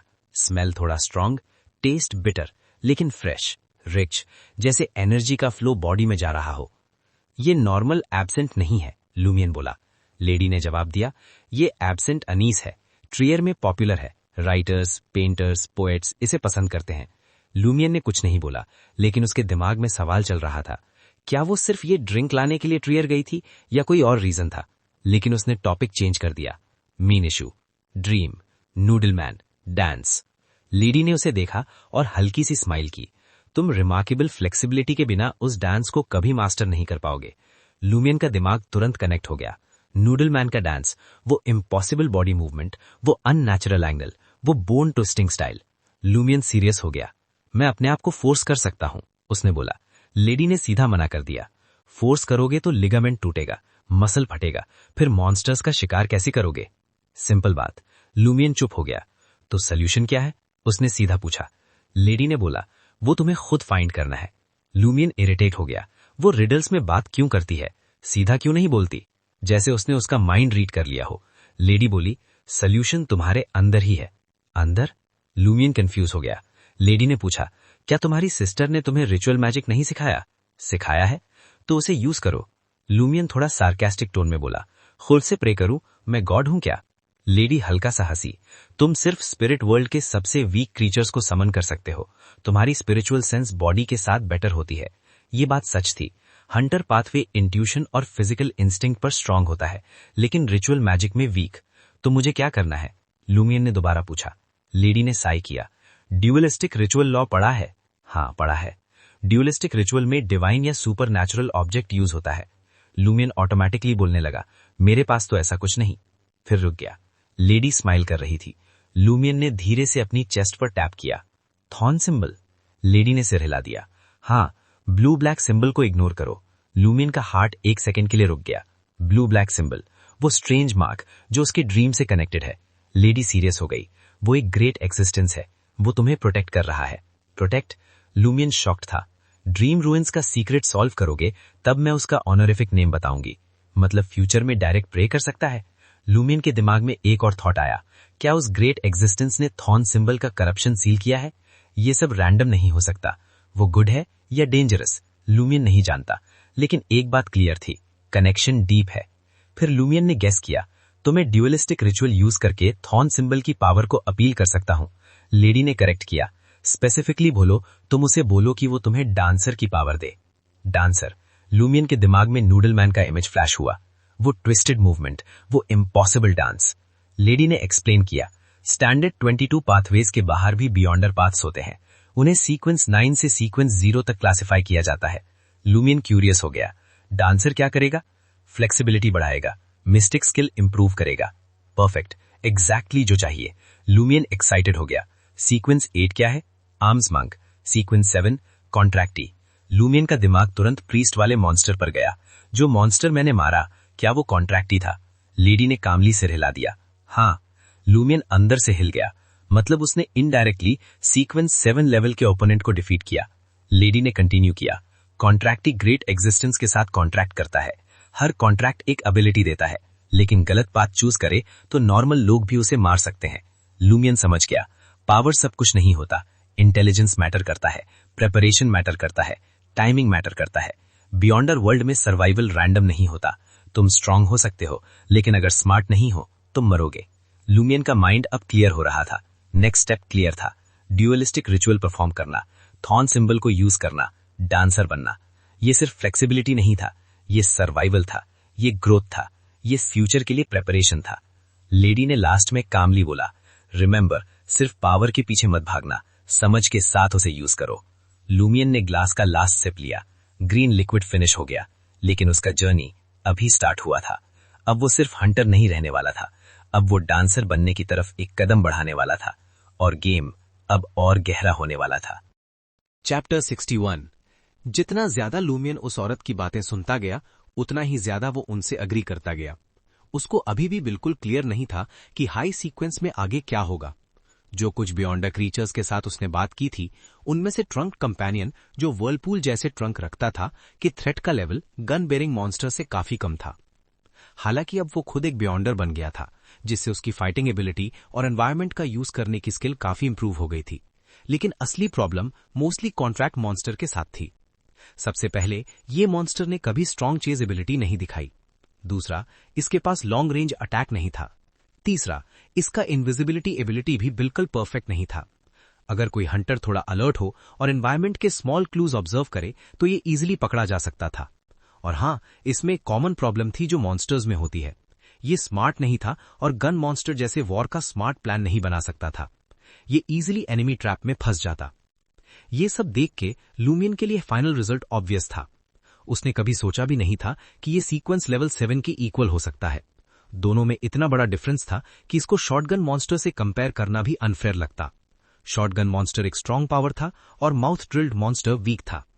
Abilities, intelligence, preparation, improvement, environment, इतने सारे फैक्टर्स हैं जो फाइट का रिजल्ट चेंज कर सकते हैं। लूमियन ने इंटरनली ये कंक्लूजन निकाला और थोड़ी होपलेसनेस के साथ पूछा, can I directly pray for contracted powers? औरत हंस पड़ी। ये अपने आप को हर्ट करने का एक अच्छा तरीका है, सैक्रिफाइस। ये सुन के लूमियन की स्किन पे गूजबम्स आ गए और स्पाइन में ठंडी सी फीलिंग हुई। उसको लग रहा था कि अभी वो अपने करंट लेवल से आगे के लिए रेडी नहीं है। वो केयरफुली पूछा, सो सबसे इंपॉर्टेंट ब्लेसिंग जो मैं अभी ले सकता हूं वो डांसर है? यस, यही रीजन था कि मैंने आपका बियॉन्डर बनने का वेट किया और आपको इसके बारे में बताने से पहले इसमें से कुछ डाइजेस्ट कर लिया। औरत ने अपने ग्रीन लिक्विड का एक और सिप लेते हुए बोला, तभी जब आपके माइंड, स्पिरिचुअलिटी और बॉडी में इंप्रूवमेंट होगा तभी आप ब्लेसिंग रिलेटेड करप्शन का रेजिस्टेंस सीख पाओगे। फिर धीरे धीरे आप पावर को कंट्रोल कर सकते हो। रूइंस। लूमियन ने थोड़ा सिर हिलाया। अब वो बेगर, मंक और कॉन्ट्रैक्टर के बारे में नहीं सोच रहा था। एयर्स। ये सेंटेंस ऑरोरा को लिखना पसंद है। क्या इस औरत ने उनका नॉवल पढ़ा है? लूमियन सोचा। I understand. करप्शन की एज पे। लकीली वो ग्रेट एग्जिस्टेंस का मार्क एक्टिवेट हो गया और पावर आपके ऊपर आई, जिससे करप्शन का सोर्स सील हो गया और बैलेंस बना। औरत ने सिर हिलाया और मुस्कुराई। डोंट वरी, जब मैं रिलेटेड वर्ड बोलूंगी ये आपको सेफ एनवायरमेंट और प्रोटेक्शन देगा। फ्यूचर में रूइंस में रिचुअल करना बेस्ट होगा जहां ग्राफॉग और ग्रेट एग्जिस्टेंस की प्रोटेक्शन है। ये डायरेक्टली उस एंटिटी का अटेंशन नहीं अट्रैक्ट करेगा। रिचुअल से पहले हर फ्रैगमेंट और डिटेल को चेक करो, उनको कंबाइन मत करो और हर पार्ट को फुल्ली एनालाइज करो, अदरवाइज ही। उसने हंसी में रिजल्ट का डिटेल नहीं बताया, लेकिन लूमियन इमेजिन कर सकता था कि क्या हो सकता है। लूमियन आगे पूछता नहीं, औरत ने सिर हिलाया। चलो स्टार्ट करते हैं। First parts power is inevitability. इसको बस यूज करना इनफ है। ये मैच करता है ब्लैक क्लॉ सिंबल से। उस एग्जिस्टेंस का फुल नेम आप अभी समझ नहीं सकते। मुझे भी इस पर कंसिडर करने से पहले कुछ कंसीलमेंट करना पड़ा। लूमियन को लगा कि आसपास का लाइट थोड़ा डिम हो गया, लेकिन वो श्योर नहीं था। औरत ने एक्सप्रेशन कंट्रोल किया और सीरियसली बोली, second part, you are past, present and future. You are cause, effect and process. जब औरत ने हर वर्ड प्रिसाइज बोला, लूमियन को लगा जैसे उसकी सेंसेस स्पिन कर रही हैं। उसने फील किया कि डार्क एयर का वर्लपूल उसको सराउंड कर रहा है। टेबल जहां चिरायता फेनल रेस्ट कर रहा था वो ग्लो कर रही थी, जैसे अपनी लाइफ फोर्स से भर गई हो। सडनली एक लाउड साउंड गूंज उठी। एक एबनी बीटल अडल्ट फिंगर जितना लंबा वुडन बोर्ड से स्लाइड हुआ और एक बैड ओमेन फील हुआ। लूमियन ऑब्जर्व करने से पहले औरत ने अपने कप में भरा ग्रीन लिक्विड उस स्ट्रेंज क्रीचर पे डाल दिया और वो इंस्टेंटली मशी गू में बदल गया। फिर औरत ने एक पैटर्न हैंडकरचिफ बनाया, कप का बेस क्लीन किया और बीटल के रिमेन्स रैप किए। उसने एक और सिप चिरायता फेनल का लिया, जैसे कुछ भी नहीं हुआ। रिमेंबर, फर्स्ट और सेकेंड पार्ट को एंशिएंट हर्मीज में बोलना चाहिए। जोटुन, ड्रैगनेस और एल्विश भी चलेगा, बिल्कुल वैसे ही जैसे सेल्फ वर्शिप रिचुअल्स में इनिशियल आई हर्मीज में नहीं हो सकता। लूमियन ने सिर हिला के समझ दिखाई। हालांकि वो ब्रेव था, लेकिन ये वियर्ड इवेंट्स उसको थोड़ा अनकंफर्टेबल फील करवा रहे थे। उसका हार्ट तेज धड़क रहा था, लेकिन औरत ऐसे एक्ट कर रही थी जैसे उनके मील में कोई इम्प्योरिटी हो। वो बोली, थर्ड पार्ट हर्मीज में बोल सकते हैं। Text, I beg you, I request you to give me dancers power. Remember, 3 sentences progressive हैं। ये वर्ड्स बोलने से कोई नया एनवायरमेंट चेंज नहीं हुआ। जो अनईजीनेस और हेजिटेशन लूमियन फील कर रहा था वो धीरे धीरे कम हो गई। लूमियन ने वर्ड्स याद रखे और औरत के इंस्ट्रक्शंस फॉलो किए ताकि कोई प्रॉब्लम ना आए।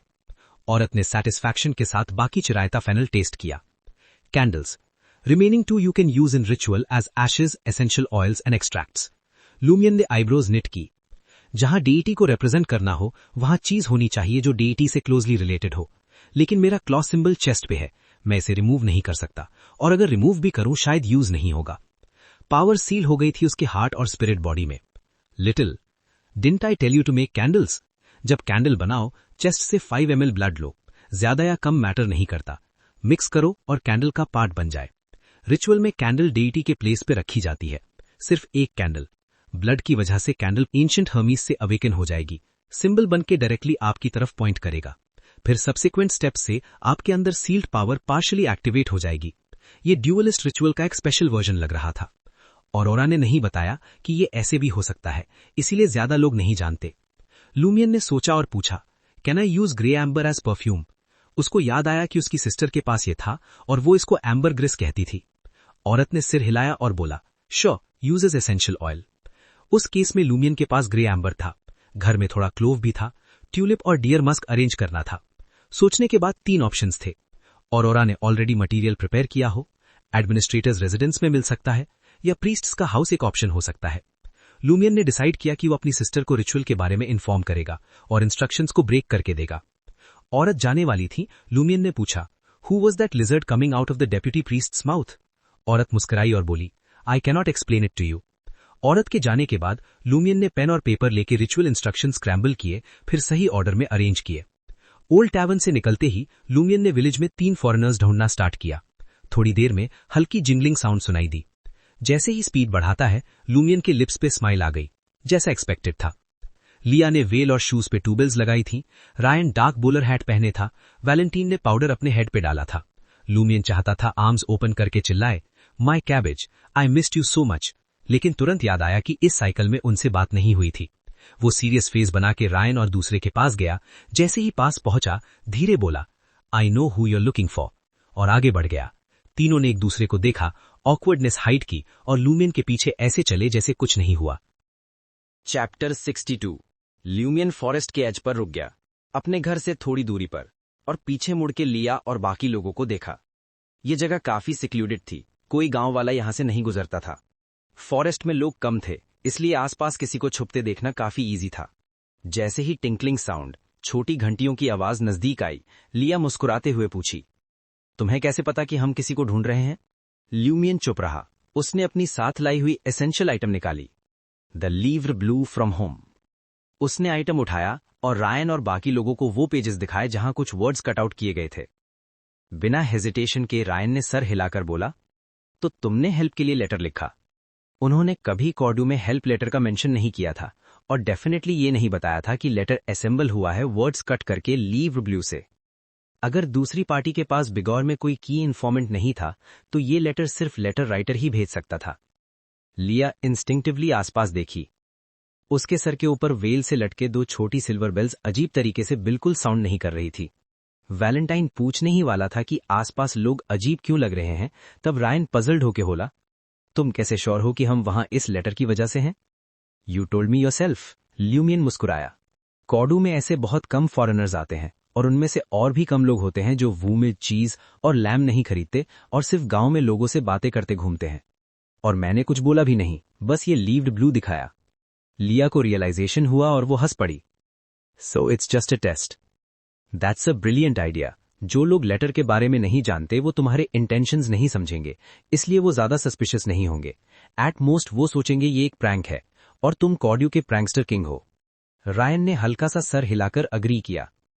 ये सीमिंगली इनोसेंट बात ये रिवील करती थी कि ट्रियो ने कॉर्ड्यू में कुछ दिनों में चैट करके काफी कुछ समझ लिया था। कम से कम उन्होंने प्रोमिनेंट विलेजर्स आइडेंटिफाई कर लिए थे और प्रॉपर मेजर्स ले लिए थे। ल्यूमियन तुरंत टीजिंग स्माइल के साथ बोला, यू बिलीव्ड इट? तुम सच में बिलीव कर लिए? रायन और बाकी लोगों के एस्टॉनिशमेंट देख के उसने ऐड किया, बस मजाक कर रहा था, रियल रीजन बाद में बताऊंगा। लिया ने टीथ ग्रिट किया, as expected of the prankster king of Cordu. तुम्हें डर नहीं लगता कि हम जो बोलने वाले हो उस पर बिलीव नहीं करेंगे? You can choose not to believe it, Lumian indifferent expression के साथ बोला, या फिर तुम खुद वेरीफाई कर लो। वैलेंटाइन विजिबली डिससैटिस्फाइड एंग्शियस होके बोला, तुम्हारे लेटर में तुमने मेंशन किया कि तुम्हारे आसपास के लोग और वियर्ड हो रहे हैं, उनमें वियर्ड क्या है? ल्यूमियन एक्सप्लेन करते हुए नकल्स क्रैक किए, प्लेंटी है, स्पेसिफिकली पादरे जो इविल गॉड में बिलीव करता है, शेफर्ड पियरे बेरी जो लोगों को शीप में बदल के वापस कॉर्ड्यू ले जाता है, मैडम पुआलिस डीमन ड्रॉन कैरेज में विल्डरनेस में राइड करती है। जब डेप्यूटी पादरे सो जाता है तो एक ट्रांसलूसेंट लिजर्ड लाइक क्रीचर उसके माउथ से क्रॉल आउट करता है। नरोका क्लियरली डेड नहीं है, पर वो परामिता जाना चाहती है। लुइस लंड, एडमिनिस्ट्रेटर का मेल बटलर, अभी अभी बेबी को बर्थ दे चुका है। वॉरलॉक लेजेंड्स का आउल टाइम टू टाइम गांव में फ्लाई करता है। रायन, लिया और वैलेंटाइन सुनते ही शॉक में आ गए। वो बिलीव नहीं करना चाहते थे, पर उन्हें लग रहा था कि सामने वाला बच्चा इतनी अपसर्ड स्टोरीज इन्वेंट नहीं कर सकता। ये लोग सीजन्ड ऑफिशियल इन्वेस्टिगेटर्स थे, जिन्हें काफी बियॉन्डर इंसिडेंट्स हैंडल करने का एक्सपीरियंस था, इंक्लूडिंग इविल गॉड्स और मिस्टिक आर्ट्स। लेकिन जो अभी सुन रहे थे वो सबसे ज्यादा ल्यूडिक्रस और एग्जैजरेटेड था। सिर्फ पादरे बिलीविंग इन इविल गॉड्स थोड़ा नॉर्मल लग रहा था। और सबसे इंपॉर्टेंट, पहले हैंडल किए गए इंसिडेंट्स मोस्टली इंडिपेंडेंट होते थे, मैक्सिमम 2-3 साइमल्टेनियसली होते थे, और वो क्लोजली रिलेटेड होते थे। लेकिन कॉर्डू में इतनी हॉरिफाइंग एब्नॉर्मैलिटीज? ये क्या जगह है? ऑलमोस्ट इंस्टेंटली ये सिमिलर थॉट्स लिया, रायन और वैलेंटाइन के दिमाग में आई। उन्होंने सस्पेक्ट किया कि शायद वो लेजेंडरी अबिस या हेल में एक्सीडेंटली एंटर कर गए हैं। जब ल्यूमियन रुकता है, लिया पूछती है, तुम जोक नहीं कर रहे राइट? क्या इस विलेज में कोई नॉर्मल नहीं है? ल्यूमियन मुस्कुराया, अभी बोलना बाकी है, एक और एब्नॉर्मैलिटी है। ये 3rd या 4th टाइम है मैंने ऐसे बारे में बात की। रायन, लिया, वैलेंटाइन, माई कैबेजेस। रायन, लिया और वैलेंटाइन सरप्राइज नहीं हुए कि ल्यूमियन उनके नाम्स जानता है। वो नेचुरल था क्योंकि वो लोग विलेज में चैट कर चुके थे। उन्हें सेंटेंस के पहले हाफ से ज्यादा एस्टॉनिशमेंट और पजलमेंट हुआ। What do you mean? Valentine frown करते हुए पूछा। मेरा मतलब है कि हम past few days repeatedly experience कर रहे हैं, मतलब हम एक टाइम लूप में फंस गए हैं। ल्यूमियन ने उनको गेस करने नहीं दिया और स्टैंडर्ड आंसर दिया। रायन और बाकी लोगों के क्वेश्चन का वेट किए बिना उसने ब्रीफली बता दिया जो उन्होंने टुगेदर एक्सपीरियंस किया और फाइनली बोला, थिंक बैक केयरफुली, क्या सच में तुम मार्च 29 को विलेज में एंटर किए थे? लिया और बाकी लोग दिमाग लगाए। 10+ सेकेंड्स के बाद वैलेंटाइन पेनफुल एक्सप्रेशन के साथ रिवील करता है, मेरा सेंस ऑफ टाइम हीजी है। पिछले 2 महीनों की एग्जैक्ट डेट याद नहीं, लेकिन याद है कि मैंने अपने यंगेस्ट सन का बर्थडे सेलिब्रेट किया बिफोर सेट ऑफ। उसका बर्थडे। वैलेंटाइन ने हेड उठा के शॉक में बोला, अप्रैल 10th? मतलब एक्चुअल डेट अब मिड टू लेट अप्रैल है। जजिंग फ्रॉम लुक्स, साइकिल्स जो मैंने मेमोरीज वाइप होने से पहले क्रॉस किए थे वो कपल से ज्यादा नहीं हो सकते। शुरुआत का साइकिल ही था, लूप इवन बिगिन नहीं हुआ, इसलिए रिवर की हेल्प से लेटर भेजा जा सकता था। जब लूप हुआ और टाइम रिवाइंड हुआ, मेमोरीज रिप्लेस हो गई, पर मटीरियल ऑब्जेक्ट्स रिवर्स नहीं हो सकते। ल्यूमियन के माइंड में लेटर के बारे में नया थ्योरी था। उसने रायन और लिया से इनऑडिबली नोट किया और बोला, तुम लोग आउटसाइड वर्ल्ड को भी वायर करके करंट डेट वेरीफाई कर सकते हो विदाउट रेजिंग रेड फ्लैग्स। जब वक्त आएगा तुम बिलीव करोगे। Yes, send a Telegram, Valentine अपनी स्ट्यूपर से स्नैप आउट करते हुए बोला। हायर अप से हेल्प मांगो। ल्यूमियन उसे फूल समझ के देखता है।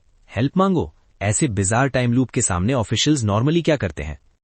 रायन थोड़ी देर साइलेंट रहा, फिर बोला, डायरेक्टली स्टैंप इट आउट ताकि करप्शन स्प्रेड ना हो। इसलिए अभी हेल्प मांगना सुसाइड के बराबर है। ल्यूमियन स्माइल करके श्रक करता है। वैलेंटाइन फर्वेंटली रिप्लाई करता है, रूल्स के अकॉर्डिंग हमें as soon as possible report करना है। मैं अपने आप को सैक्रिफाइस करने के लिए रेडी हूं। ल्यूमियन स्टन रह गया। ऐसे लोग एग्जिस्ट करते हैं? नहीं, मुझे इस गाय को इमीडिएटली गेट रेड करना होगा वरना सब मरेंगे। फॉर्चुनेटली लिया और रायन क्लियरली फील कर रहे थे कि अभी भी सेव हो सकते हैं। वो एक ग्लांस एक्सचेंज करते हैं और नॉड करते हैं। रायन ने वैलेंटाइन के शोल्डर पर पैट करते हुए बोला, स्टे काम, हमें अभी भी नहीं पता क्या हो रहा है, शायद बेटर सोल्यूशन हो। अगर हम खुद को सेव नहीं कर सकते तभी हायर अप्स को रिपोर्ट करेंगे। राइट, ल्यूमियन जल्दी से ऐड करता है। उसने डिस्कवरीज और स्पेकुलेशंस बताई, minus symbol on chest, dream ruins, mysterious lady और curly head baboons research society. Finally बोला, प्रॉब्लम का की मोस्टली लाइकली 12th नाइट में होगा। हमें तब तक सर्वाइव करना है, तभी अगली साइकिल में इशू ट्रूली रिजॉल्व हो सकता है। रायन और बाकी लोग कंप्लीटली इंक्लाइंड हो गए ल्यूमियन पे, क्योंकि वो सब डिटेल्स वेरीफाई कर सकते थे।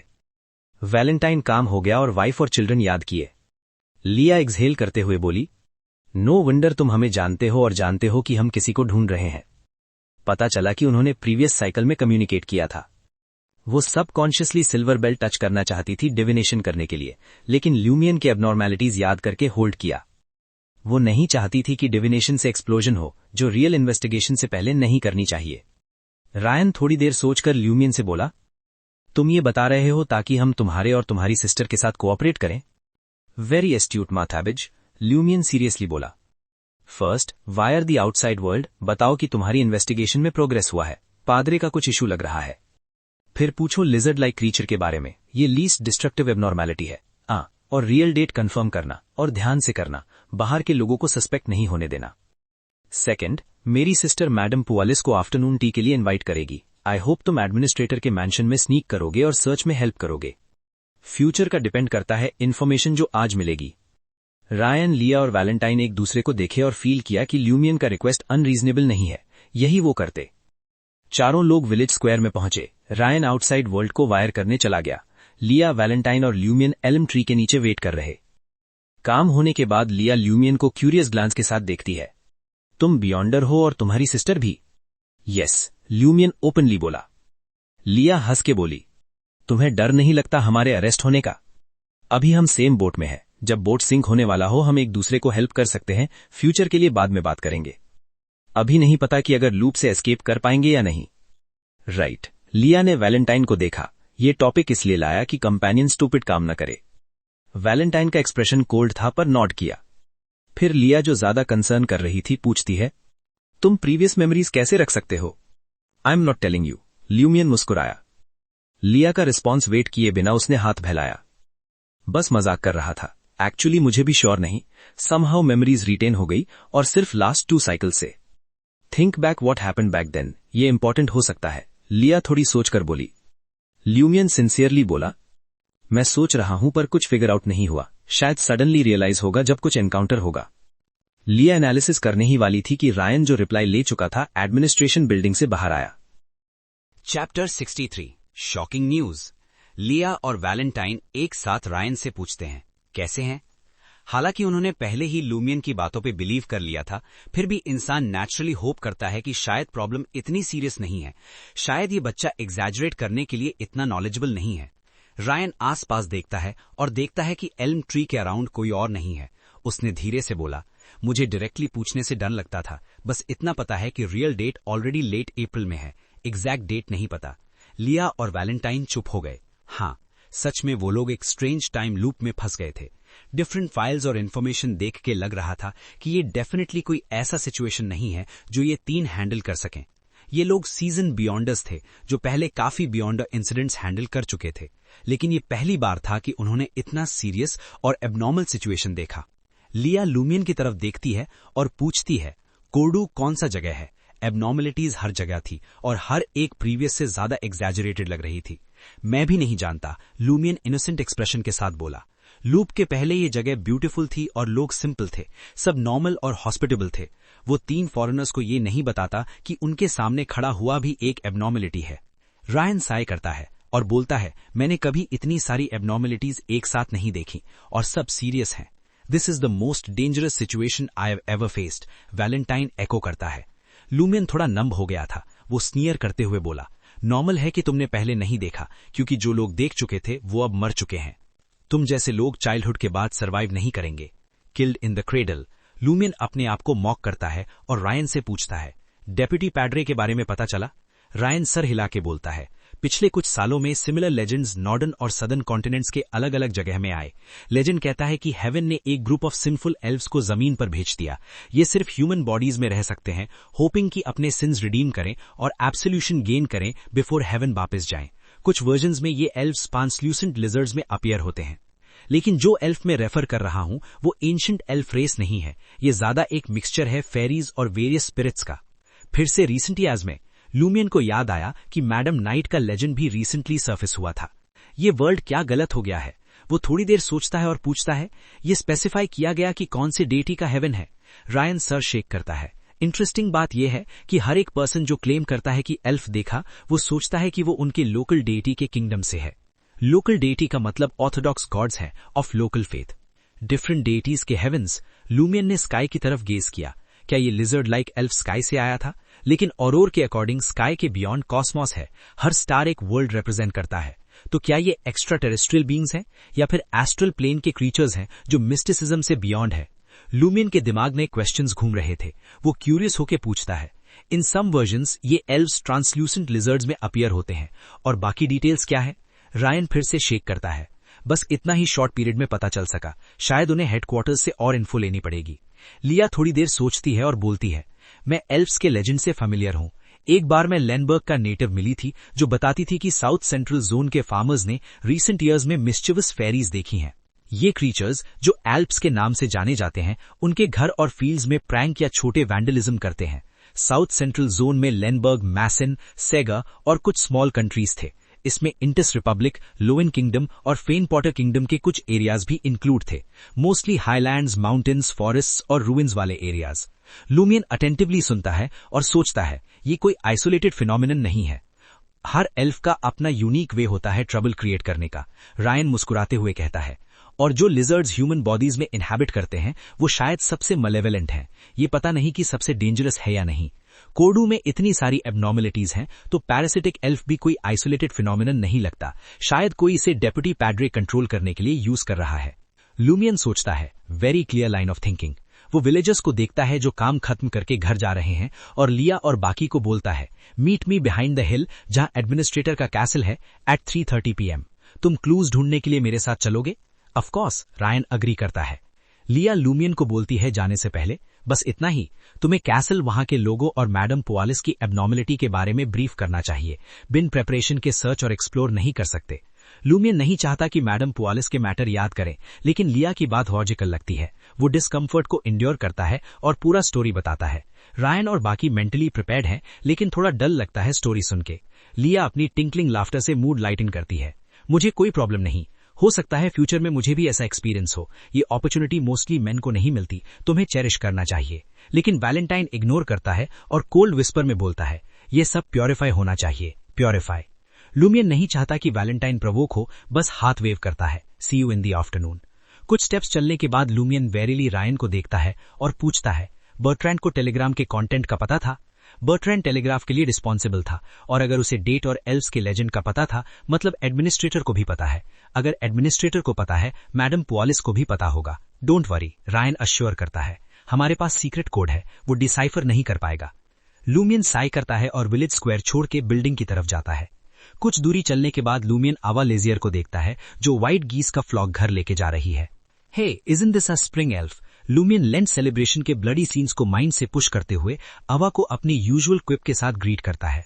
अवा थोड़ी एम्बैरस लगती है। I haven't been chosen yet. उसके डेलिकेट फेशियल फीचर्स उसके ग्रेश व्हाइट ड्रेस को एलिगेंट बना रहे थे। प्रॉब्लम नहीं है, लूमियन स्माइल करता है, मैं और रिमून तुम्हें वोट्स कैंपेन में हेल्प करेंगे। अवा सरप्राइज्ड होती है, तुम्हें नहीं पता? क्या नहीं पता? लूमियन का दिल स्किप करता है। क्या विलेज में कोई हिस्टोरिकल प्रोसेस में कुछ अनयूजुअल हुआ है? अवा एक्सप्रेशन ऑब्जर्व करती है और सस्पेक्ट करती है कि वो टीज कर रहा है। कुछ सेकंड्स में कंसर्न के साथ फ्राउन करते हुए बोलती है, रिमुंड मिसिंग है, तुम्हें नहीं पता? हाँ। लूमियन इतना शॉक होता है कि अपना एक्सप्रेशन हाइड नहीं कर पाता। प्रीवियस साइकिल में लूमियन और रिमुंड ग्रेग ऑलमोस्ट हर दिन मिलते थे मार्च 30 से अप्रैल 5 तक।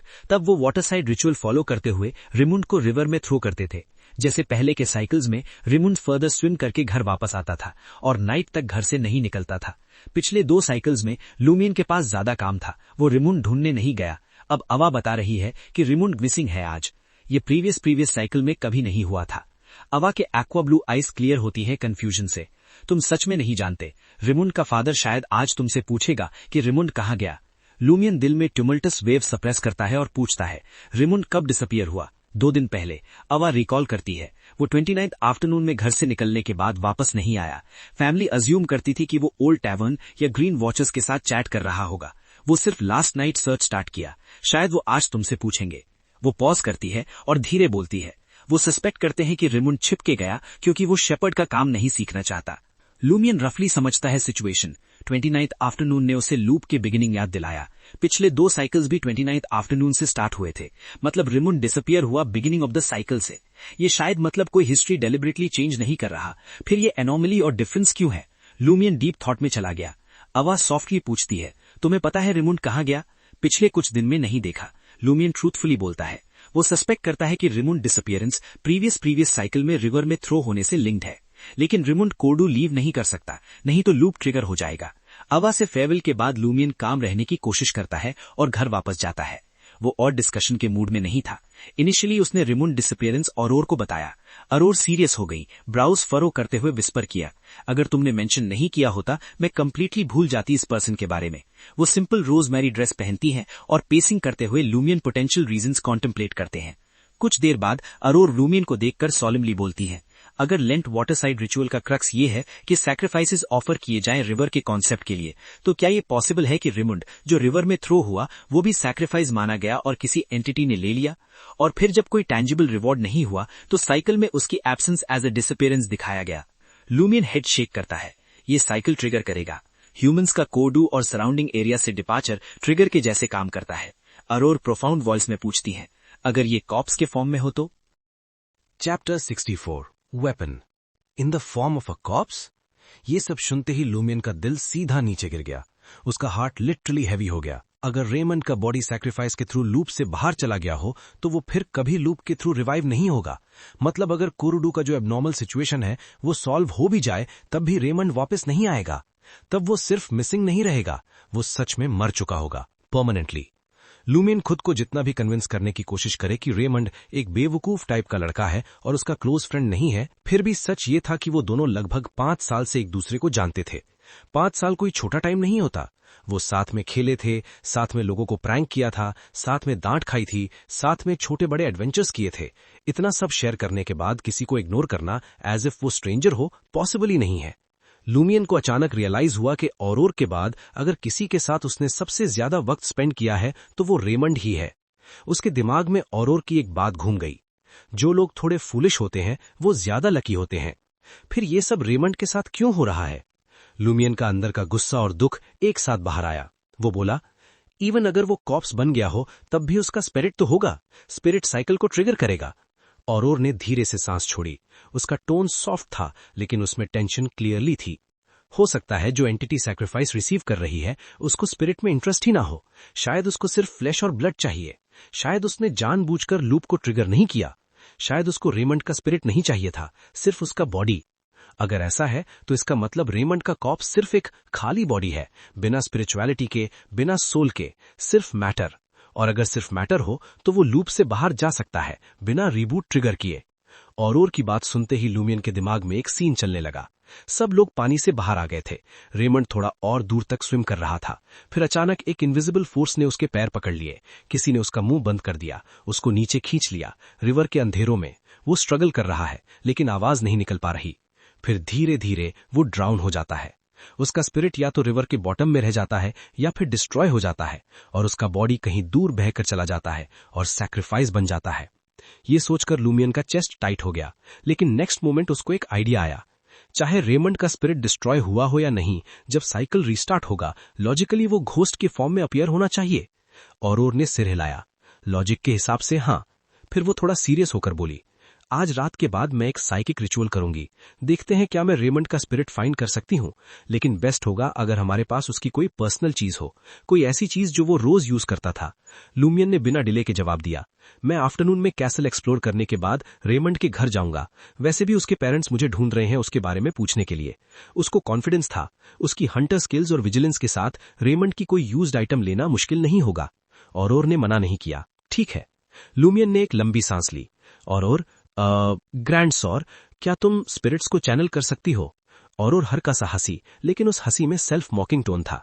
मैं एक मिस्ट्री प्रायर हूं, मुझे अलग अलग सब्जेक्ट्स का नॉलेज है, स्पिरिट चैनलिंग भी उनमें से एक है। फिर उसने पूछा, उन 3 फॉरेनर्स के साथ तुम्हारी बात कैसे हुई?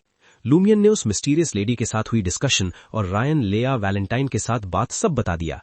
बस एक चीज इंटेंशनली छुपा ली, एंटिटी की प्रेयर वाला पार्ट। औरोर ध्यान से सुन रही थी।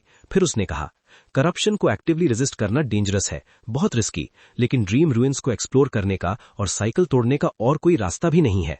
तुम्हारे लिए ये जर्नी इजी नहीं होगी। लूमियन ने अपने चेस्ट पे हाथ मारा। इसमें डरने वाली क्या बात है, मैं खुद को बचा रहा हूं। औरोर ने धीरे से सिर हिलाया। तुम मेरा ग्रे एम्बर परफ्यूम यूज कर सकते हो, घर में लाइलक है, मेरे पास डियर मस्क और कैंडल मेकिंग इंग्रेडिएंट्स भी हैं। बस ट्यूलिप्स बाहर से लाने पड़ेंगे, शायद मैडम पुआलिस के गार्डन में मिल जाएं।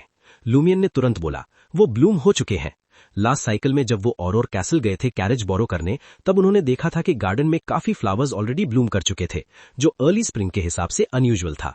औरोर बोली, फिर भी तुम्हें आफ्टरनून में कैसल एक्सप्लोर करना ही पड़ेगा, वहां से कुछ फ्लावर्स पिक कर लेना। क्या वो वुमन तुम्हारे लिए आइटम्स ड्रीम रूइंस में भेज देगी? लूमियन ने कॉन्फिडेंट टोन में कहा, हाँ। थोड़ी देर सोचकर औरोर ने बोला, मैं इंटेग्रिटी ब्रोच तुम्हें दे दूंगी। मैडम पुआलिस का कैसल क्लीन नहीं है, वहां अनडेड का इन्वॉल्वमेंट हो सकता है, ब्रोच यूजफुल होगा। लूमियन ने मना कर दिया, नहीं, तुम अपने पास रखो, तुम्हें मैडम पुआलिस से प्रोटेक्शन चाहिए। वैलेंटाइन एटर्नल ब्लेजिंग सन का फैनाटिक बिलीवर है, अगर वो बियॉन्डर है तो सन पाथवे चूज किया होगा, वो इंटेग्रिटी ब्रोच से ज्यादा यूजफुल होगा। औरोर ने माना, ठीक है, तुम पहले स्पिरिट विजन एक्टिवेट करना प्रैक्टिस करो, नून में नैप लेना, एनर्जी रिकवर करनी पड़ेगी। आज रात रिचुअल के लिए मैं तुम्हें एंशिएंट हर्मीज और हर्मीज वर्ड सिखाऊंगी। ये सुनते ही लूमियन को औरोर की एक फेमस लाइन याद आई, शेड्यूल टाइट है, टास्क एनॉर्मस। 3:20 कैसल के बाहर। लूमियन हिल साइड पे खड़ा था, एडमिनिस्ट्रेटर के कैसल को देखते हुए। उसने देखा मैडम पुआलिस अपनी मेड कैथी के साथ विलेज की तरफ जा रही हैं। मैडम पुआलिस ने ग्रेश ब्लू ड्रेस पहना हुआ था, हल्का फ्लफी, और उनके बाल एलिगेंट बन में बंधे हुए थे। जैसे ही वो नजर से गायब हुई, लूमियन तुरंत हिल के पीछे गया, जहां रायन, लेया और वैलेंटाइन ऑलरेडी वेट कर रहे थे। उनके कपड़े नॉर्मल थे, कोई विजिबल प्रिपरेशन नहीं। लूमियन हैरान हो गया, तुम लोग वेपन्स नहीं लाए? रायन, जो थोड़ा सा 1.7 मीटर से लंबा था, मुस्कुराया, मुझे वेपन कैरी करने की जरूरत नहीं। वैलेंटाइन ने भी बोला, मुझे भी नहीं। लेया ने अपने मार्सेलियन बूथ से एक छोटा स्टाइलिश सिल्वर रिवॉल्वर निकाला, ये मेरा वेपन है। उसने बैरल खोला, अंदर अलग अलग कलर्स के बुलेट्स थे जिन पे पैटर्न्स और सिंबल्स बने हुए थे। हर बुलेट का अलग बियॉन्डर इफेक्ट है। फिर स्नैप करके बंद किया, और तुम क्या लाए हो? लूमियन को थोड़ा एक्वर्ड फील हुआ। उसने अपना जैकेट उठाया और आयरन ब्लैक एक्स दिखाया जो बेल्ट में अटका हुआ था। तुम लोग प्योर बियॉन्डर्स लग रहे हो और मैं किसी गली का गैंगस्टर। लेया हंस पड़ी। तुम सेल्फ डेप्रिकेशन में टैलेंटेड हो। लूमियन बोला, दूसरों से मजाक सुनने से बेहतर है खुद कर लो। फिर उसने स्टीप हिल की तरफ पॉइंट किया। चलो क्लाइंब करते हैं, टाइम वेस्ट नहीं कर सकते। लेया सबसे पहले चढ़ी। उसका बैलेंस अमेजिंग था। वो ग्रूव्स और टेरेन का यूज करके इजीली ऊपर पहुंच गई। उसके 4 सिल्वर बेल्स बिल्कुल साइलेंट रहे। लूमियन ने हंटर पोशन की हेल्प से अपना बॉडी स्ट्रेंथन किया और क्लाइंब किया। उतना स्मूथ नहीं, लेकिन मैनेज कर लिया। फिर उसने देखा रायन ने वैलेंटाइन का शोल्डर पकड़ा, एक जंप में उसको ऊपर ले गया। फिर एक और पावरफुल जंप। उसका बॉडी मिड एयर में बड़ा सा लग रहा था। ये देखकर लूमियन शॉक हो गया। हंटर्स ऐसा नहीं कर सकते। ऊपर पहुंचकर लूमियन ने कैसल और गार्डन देखा। बैक डोर से जाएंगे। रायन ने रोका। लेया की तरफ देखा। लेया आगे बढ़ी। धीरे से कुछ अंडर हर ब्रेथ बोला। उसके सिल्वर बेल्स जिंगल करने लगे। साउंड अर्जेंट था। वो मुड़कर बोली, ये पाथ डेंजरस है, ग्रेव प्रॉब्लम। फिर फ्रंट एंट्रेंस की तरफ गई। बेल्स और ज्यादा एग्रेसिवली बजी। फ्रंट से जाएंगी तो बड़ा ट्रबल होगा। रायन ने पूछा, विंडो से? लेया गार्डन की तरफ गई। बेल्स इस बार हल्की और स्लो बजी। वो मुस्कुराई। ये रूट सेफ है। लूमियन कंफ्यूज था। Divining the danger? लेया ने सिर हिलाया। हाँ। फिर वैलेंटाइन को बोली, मैं स्काउट करती हूँ, रेडी रहना। Ready for what? लूमियन ने पूछा। डिवाइन स्पेल्स कास्ट करने और फ्लेम्स कंजोर करने के लिए। फ्लेम्स क्यों? लूमियन पूछ पाता उससे पहले लेया गार्डन में चली गई। एक विंडो पे पहुंचकर सिग्नल दिया, क्लियर। रायन बोला, चलो। ट्यूलिप्स के पास से गुजरते वक्त लूमियन ने एक तोड़ना चाहा, लेकिन रायन ने रोक लिया। मिशन पे फोकस करो, बाद में ट्यूलिप्स ले लेना। अभी कोई इंसिडेंट हुआ तो प्रॉब्लम। लूमियन ने मान लिया। थोड़ी देर में वो कैसल के साइड के विंडोज के पास पहुंच गए। Chapter flow continues.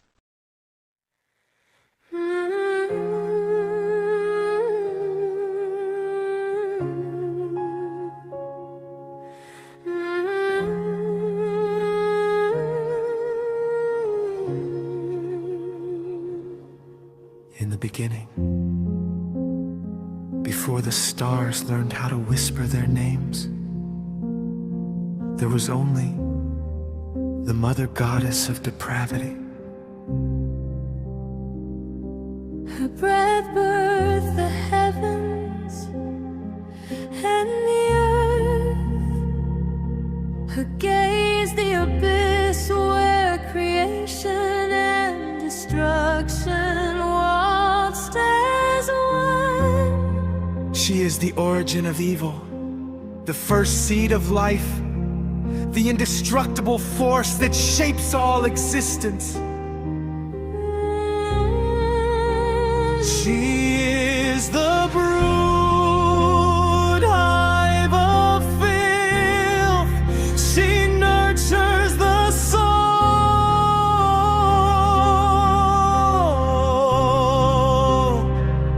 and corrupts it. We bow before her, the giver and the taker, the eternal cycle of birth, decay and rebirth.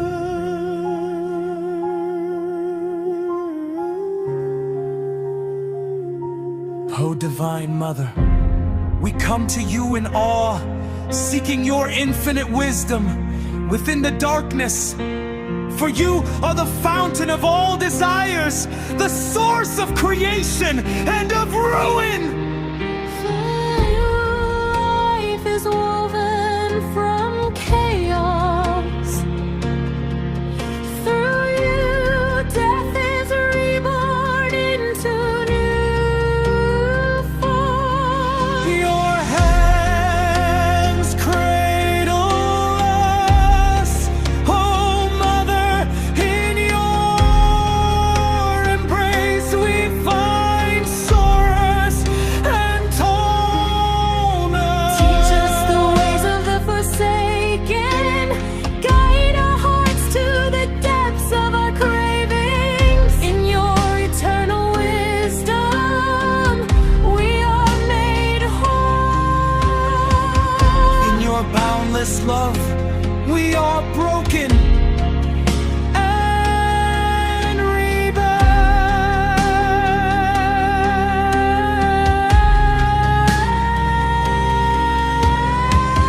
Oh, holy and terrible one, ruler of light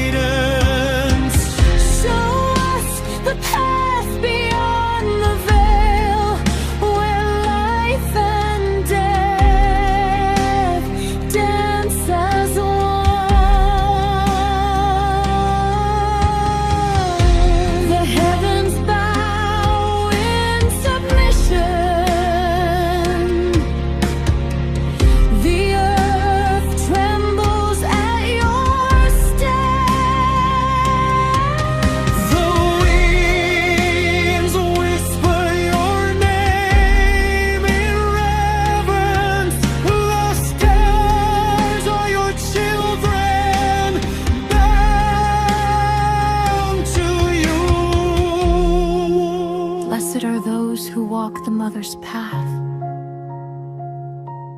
touched by her dark love, nourished by her chaotic grace. Their souls entwined forever with the fabric of creation. In her name we offer our prayers. In her name we submit to the endless cycle. For she is the beginning and the end, the mother, the creator, the destroyer, the only true authority over life.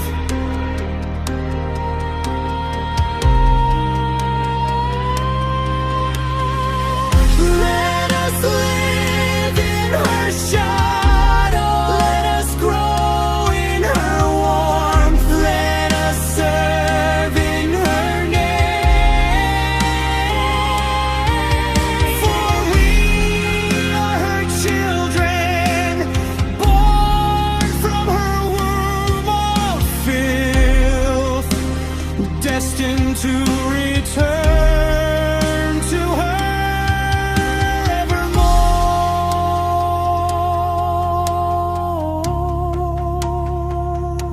Praise the great Mother Goddess of depravity.